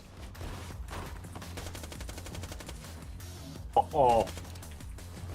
And he just goes, "What?" I was like, "Yeah, she made sure that I was okay. Like, I love it, but the fact of the matter is that you got freaking just 20-year-old being pitied by a 40-year-old, and by a 4-year-old, and I'm just like, man, it's like my pride just hurts a hell of a lot more than my face." Teacher, this guy died. Yeah, pretty much. Screw it! I don't need ammo.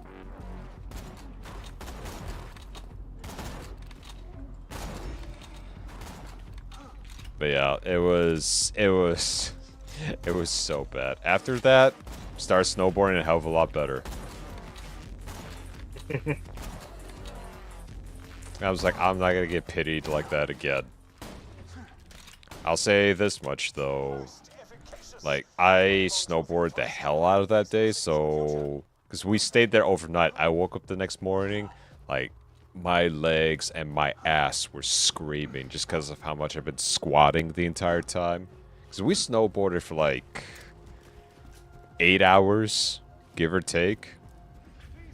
So, yeah.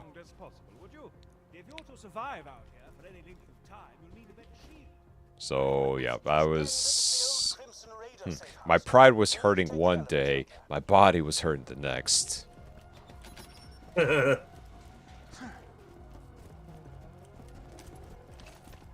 But still, whoever daughter was that, like, you're doing some good parenting for her to just slow down and ask an entire stranger just if they're doing all right.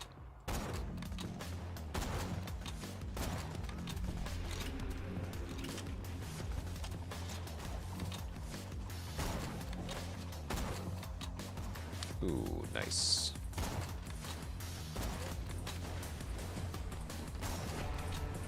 Damn. On my way, I'm on my way, I'm on my way to eat your skin. I fucking knew that's what you were doing.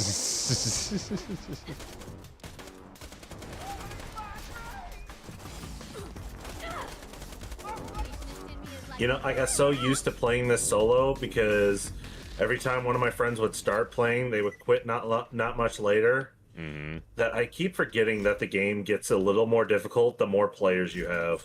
Oh yeah. By a landslide. Of course, I forgot. The safe house power box stopped working after Claptrap attempted to integrate with it. Strawberry skin. Just get a new fuse for the elevator and ignore what he said about that power box. Oh, before we do that, before we continue that mission, we gotta do this one. Contact the train that runs through the dust. That's fine. I will do the bully monk hair real quick. Oh yeah, yeah, go ahead. Troops from New Haven to pursue us, and a sandstorm has devoured their nearest frontier. Come here, you, and give me that butt. We just need... Oh! It was such a shame what happened to Helena. I actually liked her in the first game. Discovered one of Helena Pierce's audio logs. She was a lieutenant in the Crimson Raiders, the anti-Hyperion resistance. I'd be very interested to know what became of her. Chompy, chompy. Those audio logs, I would be more than happy to pay you for.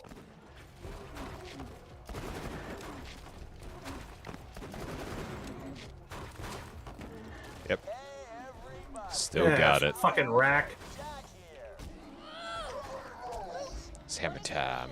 Come here. Come here. No, don't you run away from me. Don't you run away from me. Give me that butt. Give me that butt. Don't tell me it's Mrs. Pierce and break my heart. This train doesn't belong to you. So why don't you turn around and face me? This train was commandeered legally under the... Holy nutballs! What happened to your pretty face? So, Hammerlock wants to give you a... Oh yeah, how about this? Wonderful, you've gotten all the fur I need. Bring it to me and my sniper rifle shall be yours. Screw that noise! Bring me the fur, and I'll give you a shotgun! Yeah, I always get the sniper rifle because Oh, I yeah. just don't want anything to excite Claptrap. Indeed. Oh, holy crap! Did you see your head? It was like... Well, hell, a trillion thanks, Vault Hunter. I like how we're just interrupting the audio log. I mean, might as well. Yeah. Got a pretty good sniper rifle, but need to be level 5 to use it. Oh, we'll hit that in no time. Oh yeah. Ooh, money. And let's see, what else have we got? Oh, that's right. I think we got that objective where. Yeah, we're still working on the shield. God, I just had one of those fucking boogers hanging out of my nose that itch like crazy. To anyone who was just eating just now, you're welcome. Here's a little seasoning. Yeah.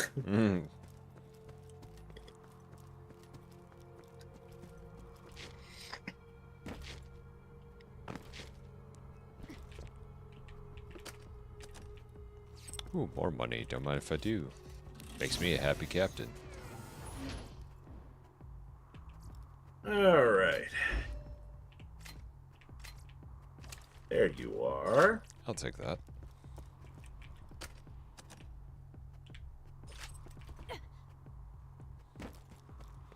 Also, if we find any good guns, just let me know, and I will go ahead and dupe those.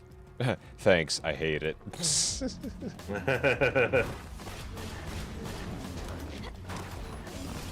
Oh, all of you Right now decided I'm to come out just- and play? Right now, I'm just popping some heads.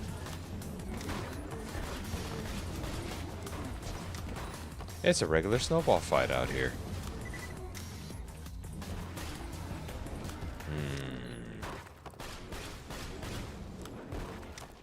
You look a little cold. Let's warm you up a bit.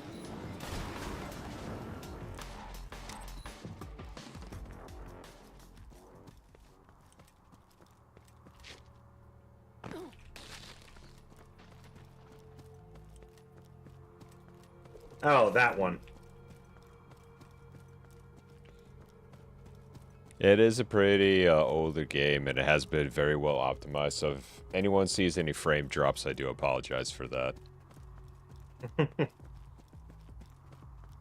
wouldn't mind if they made a remaster of this. With sliding and mantle mechanics built in. That's all I would change. Bro. That's all I would change.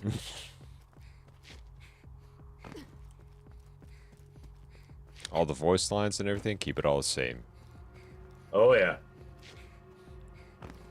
And I'll still say this much. I still like Borderlands 1 and 2's Moxie version the best out of all of them.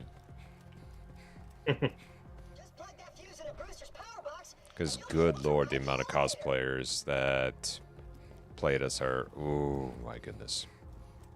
Oh, the elevator working, have you? Great. Now simply ascend to the safe house and buy a shield. This All right, is I'm on my way. I'll be right there. I'm right behind you. Don't start the elevator. led to sanctuary. Sorry, intrusive thoughts. You one. did. The intrusive thoughts. They speak to me.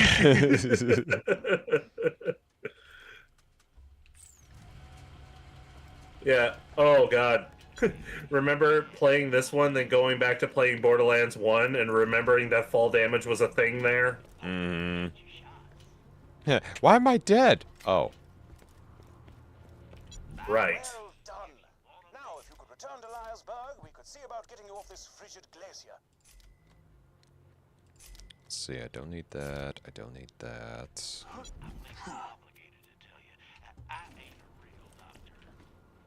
Ooh, free healthcare. There we go. Alright, and we just gotta open up the chest that's right here. My internet keeps cutting out. I'm sorry to hear that, Strawberry. Had that happen Damn. a while back, so I understand the pain. Ooh. How big's your shield, by the way? I just bought one that's 119. Oh, okay. I'm gonna go ahead and sell these crappier ones. It then. had... Yeah, it had more shield, better... Let's see, the one I had better capacity, recharge rate, and delay. So I was like, yeah, I'm going to buy this one and sell my old one.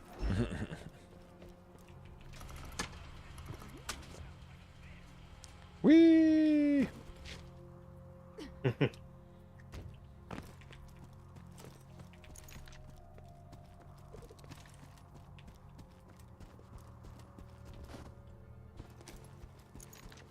And now we're gonna go after Midgemong.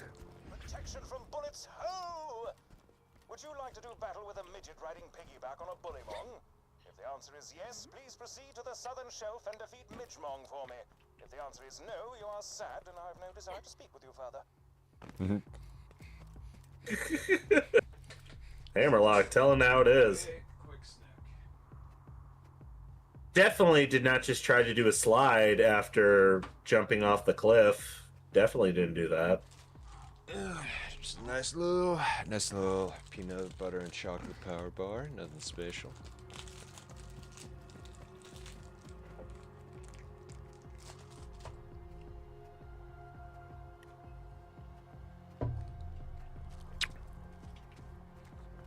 Gotta keep that protein intake.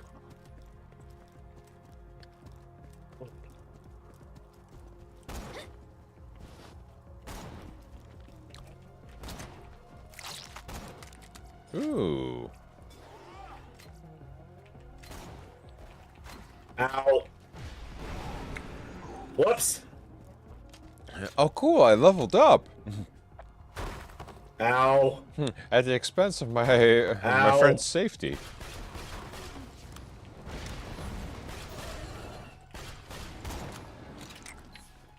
You're okay. You're okay.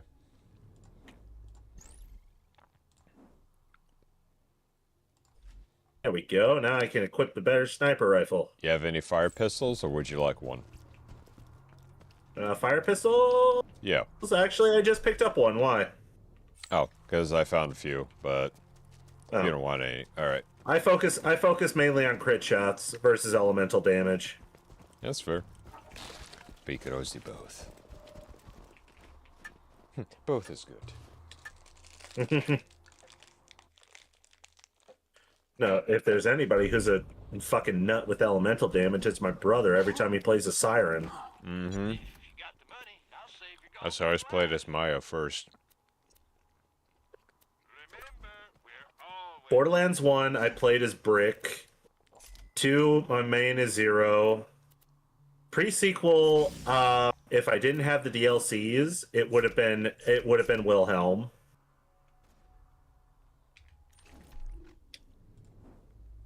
And for 3, I mained with Flak. Let's see. For me, first one was Lilith, then Mordecai. This one, it was Maya, then Gage. 3, I was going for Amara, but I really didn't like her as a siren. So I switched over to Mose, and I never looked back after that. Mostly because I kept on, every single time I summoned Iron Bear, I kept on saying, stand by for Titanfall. God damn it. I mean, am I wrong? You get into a mech with guns on it. You can't help it. I have found health.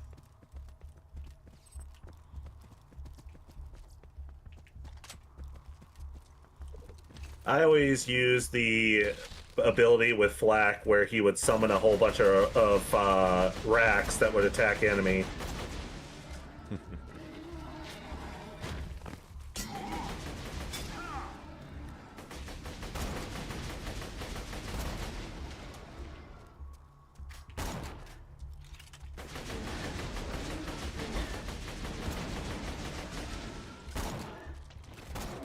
Yeah, with Mose, especially when I was playing with one of my buddies, like the moment we were in a boss fight and I popped Iron Bear, he just saw that entire health bar just go, and he goes, really? I just dropped down. Eh, sorry. Yeah, Mose and Flak were absolutely fucking broken in 3. And you know what? I loved it.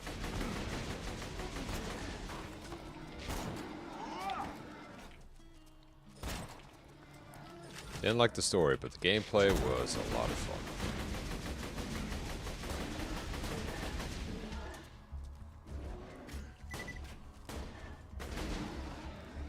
Just hate how they did my girl dirty like that in that game. Oh god, then playing through the Krieg DLC. Yeah.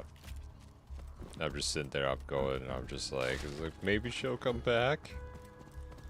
And loving memory, fuck you! Leaves. It's heartbreaking when you see that in Krieg's eyes, everybody was against him except for her. Mm-hmm. You're all. I'll hydrate in a bit, Strawberry. Okay, bedtime night, y'all. You have a wonderful night, Strawberry. Appreciate you coming aboard. Strawberry.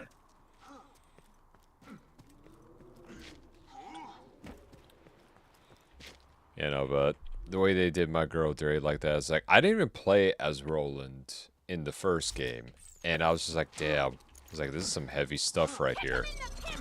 But the moment, the absolute moment Maya gets killed off, I'm just sitting there going, really? My favorite character in the entire series, and you just did her dirty like that. I hate this game. I was on such a huge fucking rampage after seeing that throughout the game. I barely remembered most of it after that. I can't believe you only got harassed. Oh yeah, no, I was absolutely livid. It's like, you did this to my best girl. I will kill you.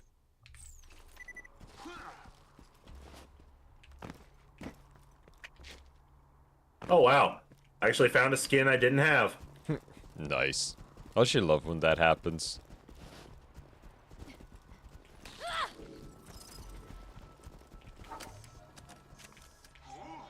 Yep. Plus, I'm just like, I loved how Fact 2 they gave the Vault Hunters more personality. But whenever Maya actually got a crit or something, what made me fall in love with her even more than the character herself, she had like that giggle and followed by this the biggest snort I've ever heard. And I was like, I'll be honest, I'm kind of a sucker for it when a girl does that out of nowhere, when she's laughing so damn hard and then she just snorts. Because you don't expect it, but when it happens, it's just like, oh, it's just cute.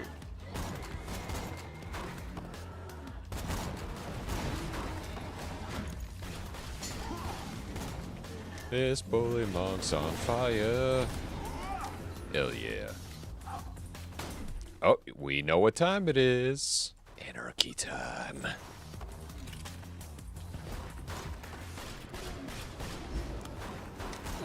Not a bad start.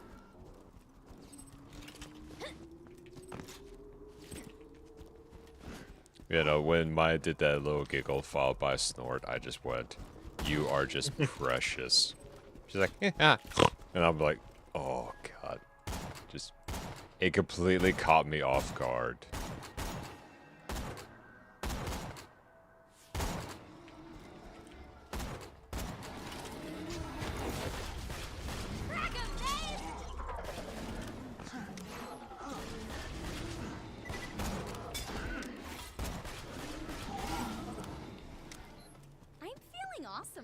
You know, it'd probably help if I actually use that level up point I have. Probably, yeah. Just a wee bit. There we go.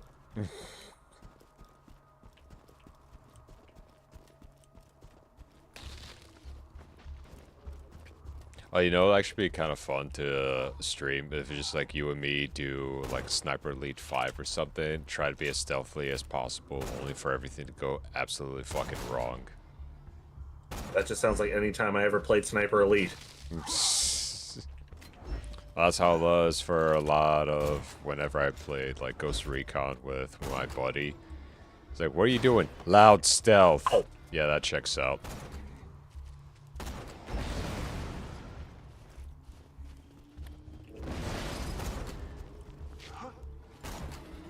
Oh boy.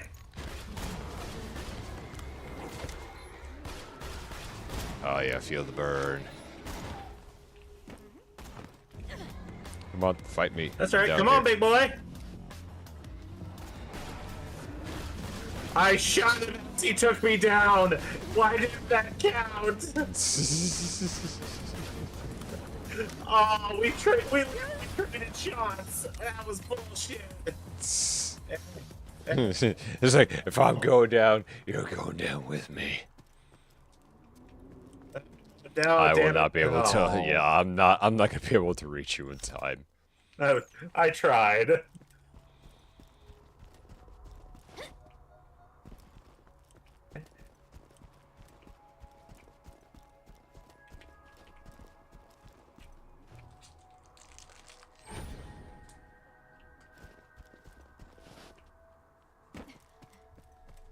Quick little posture check here. You know, something I need to do is I need to get a little footrest for my desk, so that way I'm not bending my knees as often. Or at least not as deep as they should bend. Because fun little fact about me, last year in March, I had an accident where I dropped a brake drum on my knee. Ugh. Yeah. Nice big old sprain. Had to do 8 weeks of physical therapy. But ever since then, if I sit with my knees bent for too long, that knee will basically go kapow when it finally extends, and then it feels like it's about to bend backwards.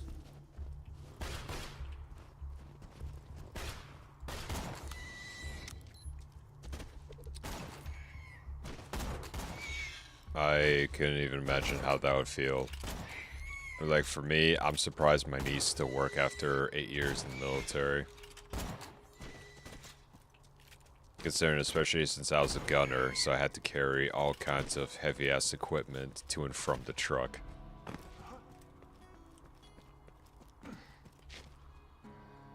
I'm actually surprised I didn't land in the water right there. Because fucking my ass is fucking bench pressing 50 cal machine guns over my head just to put it on top of the fucking Humvee. I am so glad I am not the only one who does that. I meant the chain. I meant the run on the chain. Oh, yep. I kind of did it because I'm just like, I wonder if I could do that. Didn't realize it was a challenge.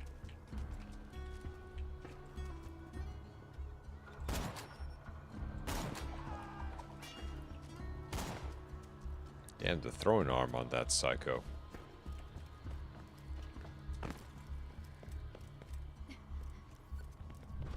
Time to cause some anarchy, baby. Did she just make an Army of Darkness quote? Yep. This is Gage we're talking about. She is literally like the geekiest, nerdiest girl in the entire friggin' universe of this game.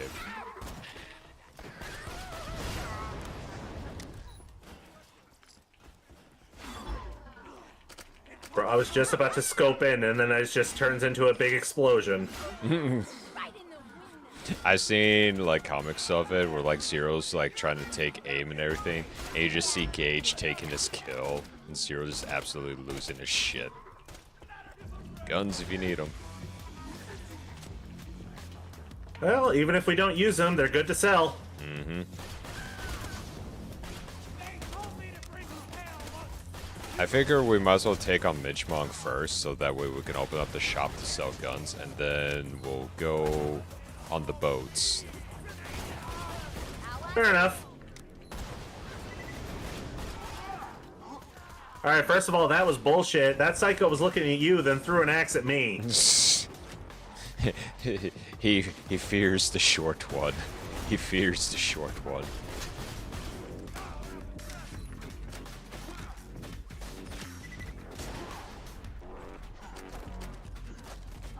Oh goody, there go my frames. Are you lagging? Yeah, I'm lagging hard. Oh shit. It's fine though. I could work with 15 frames.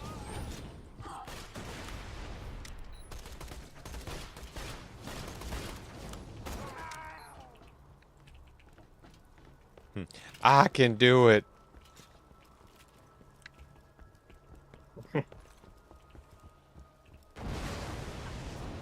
Nice. Mm-hmm. Gotta aim it just right.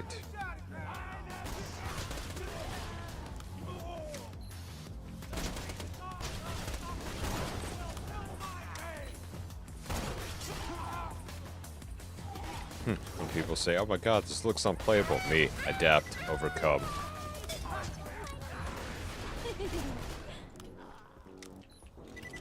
I think the only time I wasn't truly able to adapt and overcome was trying to play the PC version of Saints Row 2.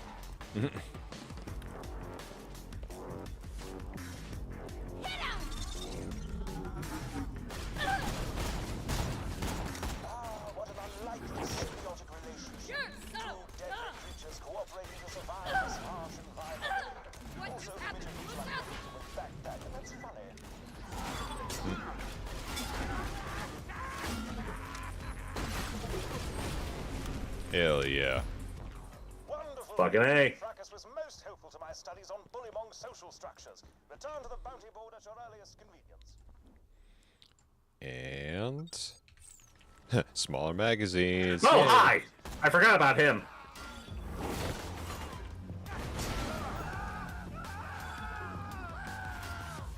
That's why when I spot them, I immediately run out and just throw all the fireworks that I have. Because they got nowhere else to go. I can fix that. Buy from me if you want to live. Okay, I don't need all that. I don't need all that. Perfect. Let me know if anything catches your eye. Grants immunity to burn damage. Nah, I don't need that. Ooh, we got shotguns over here. You got a Jacobs or a TDR. Which one would you like? Let's see here. I'll take the Jacobs. Alright. God, sorry, I had an itch on my leg. Ugh. Ooh, that'll work even better. Catch a god. Ooh, never doing that again.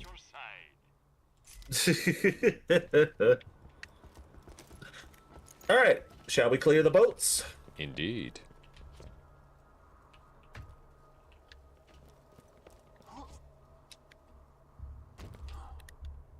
Make it, make it, make it. Oh, yeah. I mean, that was the plan the entire time. Oh. Damn it, I'm the one that's suffering from my accuracy going down.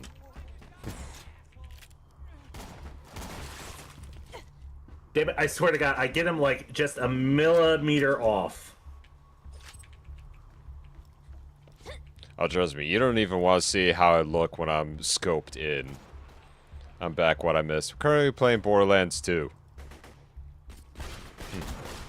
From the very beginning.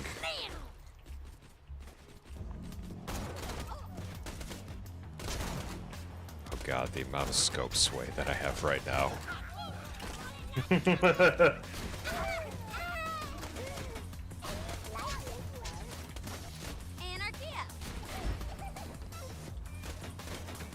Just gonna reload this real quick so I can get more anarchy stacks.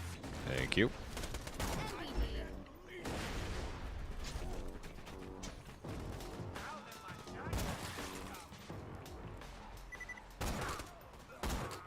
Nice shield. Where'd it go?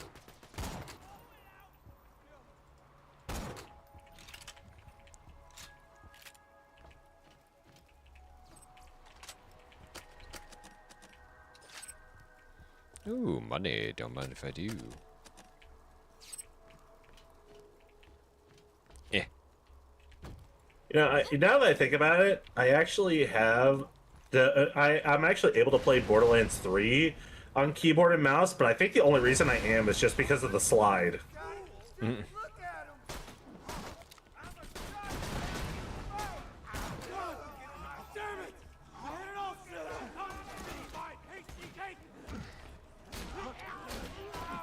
Don't gotta aim with the shotgun.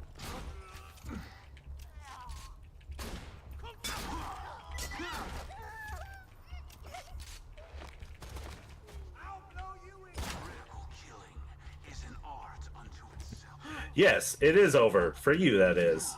Yeah, did that motherfucker just speak in a haiku? Oh, I got some more fire pistols over here. Huh. It's like, whoa. Oh, okay. Let's see what we got here in the old trunk. Let's see, a couple of a shotgun, assault, yeah, shotgun and assault rifle.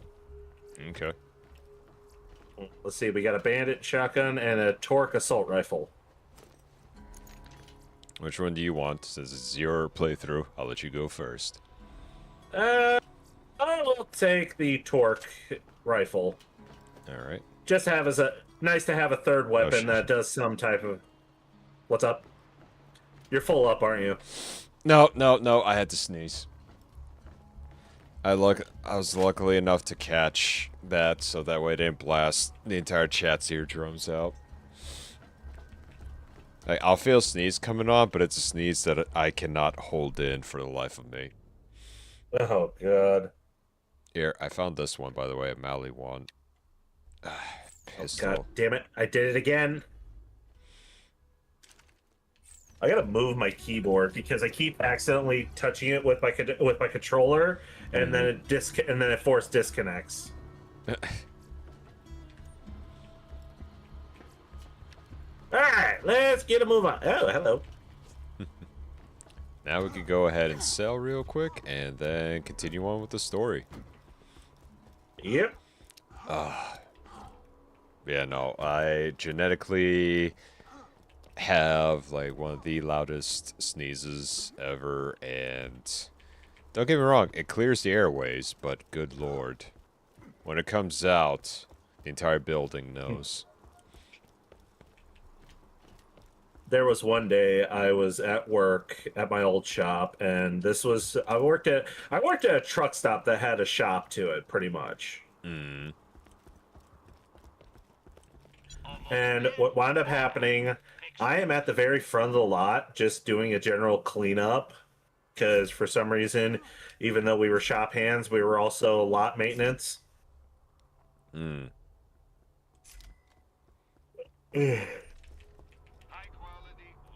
Yeah, Jimmy Jenkins. I felt the sneeze come on.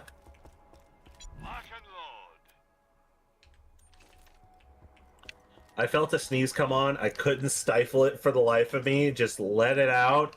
And then I hear a radio from my guy who's all the way back at the shop. That is literally at the very back of the lot. And I just hear, "What the hell was that?"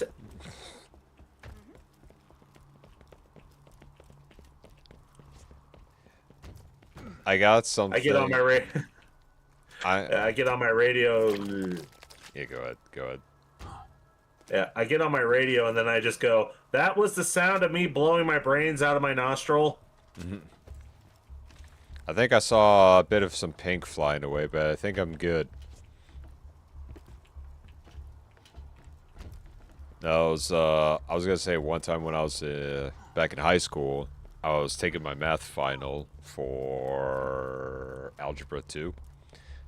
And so I got done with it because math always kind of clicked with me.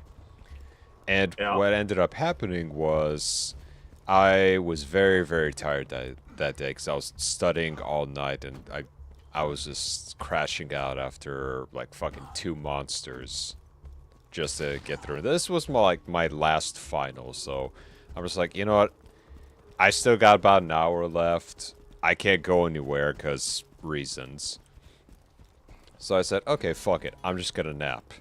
So I start napping, and just when I'm about to drift off to sleep, the sneeze, like, immediately, like, comes up, and I'm like, oh, crap. And I just go, now, my teacher, mind you, was also beginning to fall asleep. That not only woke up the entire classroom, it woke him up going, and he looked at me, he goes, and I'm like looking around, like still kind of drowsy, half asleep, and he goes, "Do you need to go to the nurse?" I'm like, nah, I'm good. It's out, I'm good. And the entire time, everyone is just sitting there, just looking at me, like, what the fuck was that? It's like, sorry, some swimmer lungs, you know? It's like, when I get a sneeze, like, everything gets pushed out. There was a day in my geometry class that I unintentionally slept through the entire class. And I literally, I was in such a deep sleep that nobody in the class could wake me up.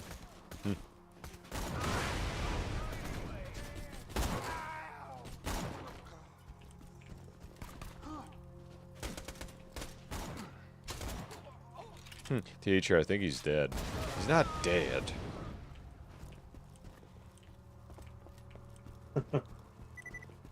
You know, I had something similar like that happen to me back when I was doing a field training exercise. I got put on a convoy security team, and we were basically trying to do this quote-unquote mission, right?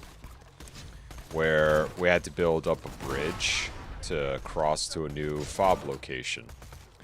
And we were simply just there for security reasons, no more, no less. However, this operation had to be done for 24 hours. And I got the truck, like, everyone was cool in that truck. However, right, this is a big however, I was the only one qualified for the machine gun heavy ordinances. So I had to stay up in my turret. The only time I could switch out with somebody is if I had to take a piss. I had to stay up and be security while they rotated on sleeping behind the wheel, like in the truck. And when we got done, it was just, we were completely exhausted. And when we got back, we were just, like, everyone was coming back from a long-ass mission. Like, everybody was tired. So we just goes like, okay, command's given us, 72 hours to rest, recuperate, rearm. We're like, cool, we're gonna sleep. Now, during these training exercises, the instructors, they could fuck with you whenever they wanted. They could initiate an attack, and you had to be at your proper posts. Right? And they could hit you even at night while you're asleep. Gas attacks, mortars, enemy engagement, the whole nine. So, what was funny about it was, we were so tired, I clonked out immediately. So did everyone else. And then I wake up the next day, I'm feeling good. Everyone's waking up on their own time.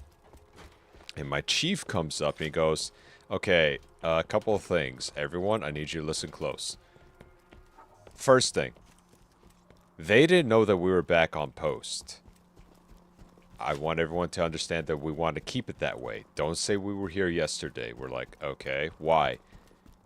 Because they got attacked last night. Did anyone wake up?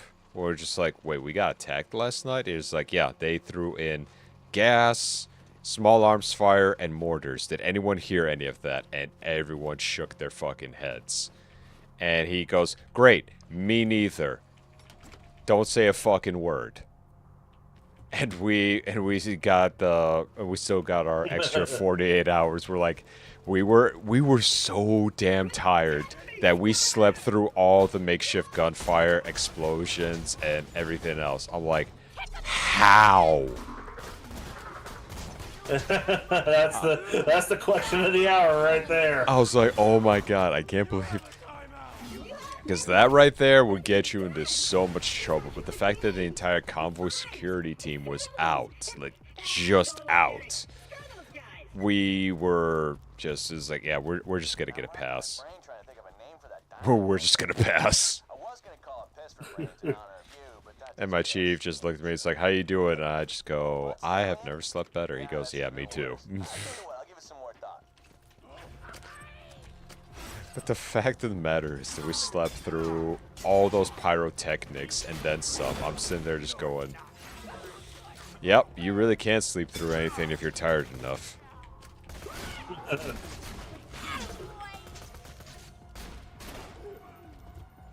But holy hell, that was so bad. I was like, thank God they didn't decide to throw, like, the actual CS gas. Otherwise, we probably would have died in our sleep. And he goes, yeah, probably.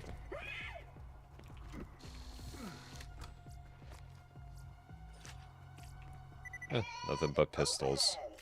You want a Jacob's pistol or a Torg? I should probably clarify. The diamond horse that I'm telling you about? I'll go with Jacob's.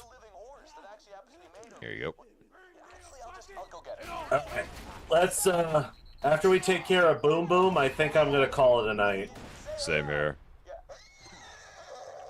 Butt Stallion says hello. Fucking Butt Stallion. The fact that they actually made her into a real character in this game, I absolutely loved it. Light the fuses, bitches! I'm ready to blow. It's Boom and his brother Boom. Boom.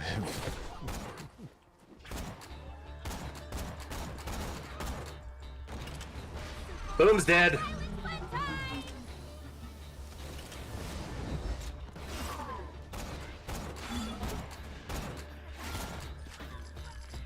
His brother's dead too.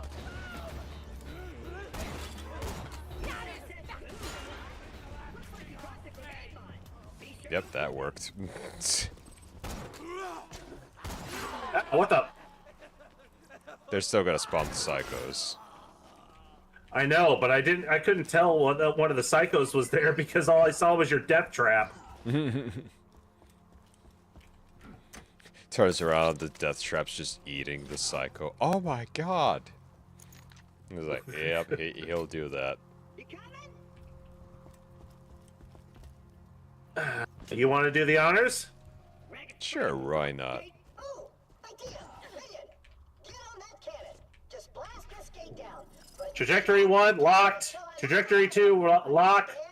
Open fire at will. Roger that. serious damage to me.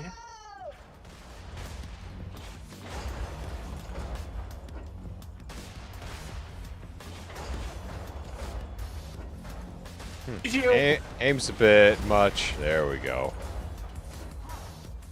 You're lucky I'm good with a grenade.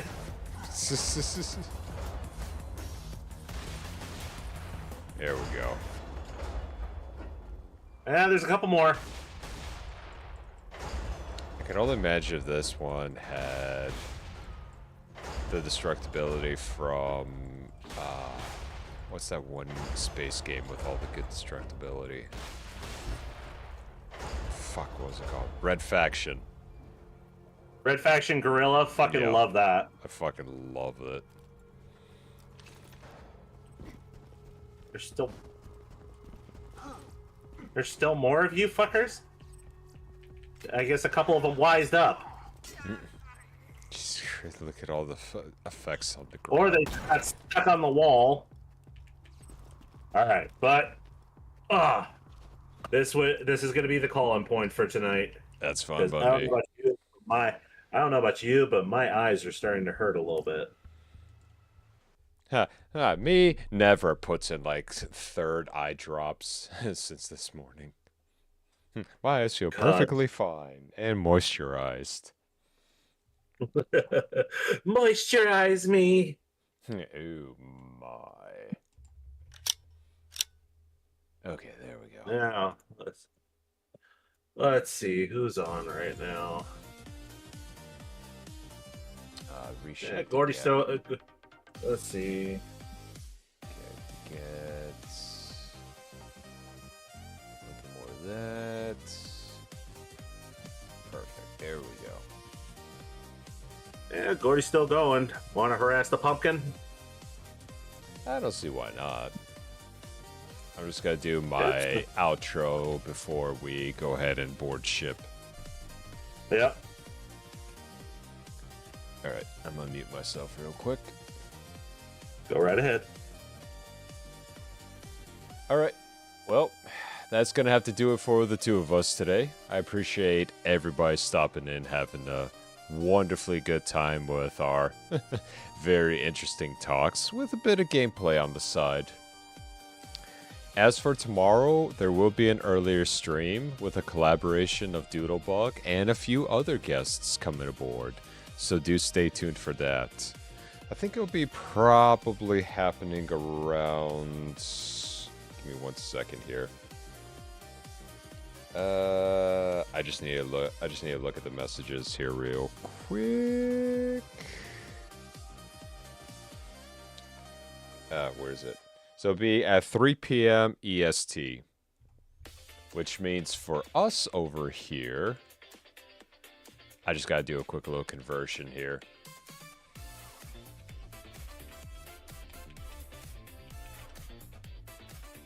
So for yours truly, for Central Time, that's going to be 2 p.m. tomorrow. So much more of an earlier stream, but also a bit of a longer one too.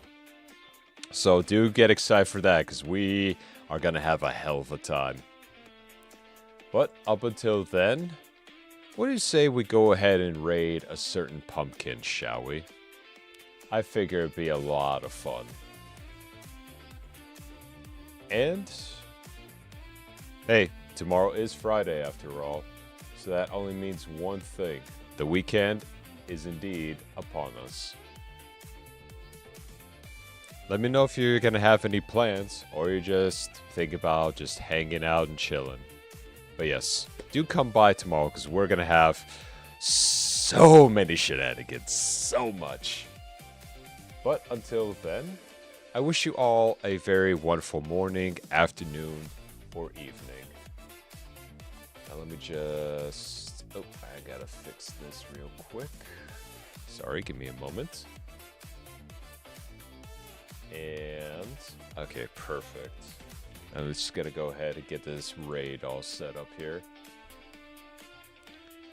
While I'm doing that, as usual, do stay safe out there, stay free, and please hang in there for the because if you've been having a rough, long week, I completely get you. It's been kind of like that for me as well, and I hope it does get better. Alright, until next time, crew.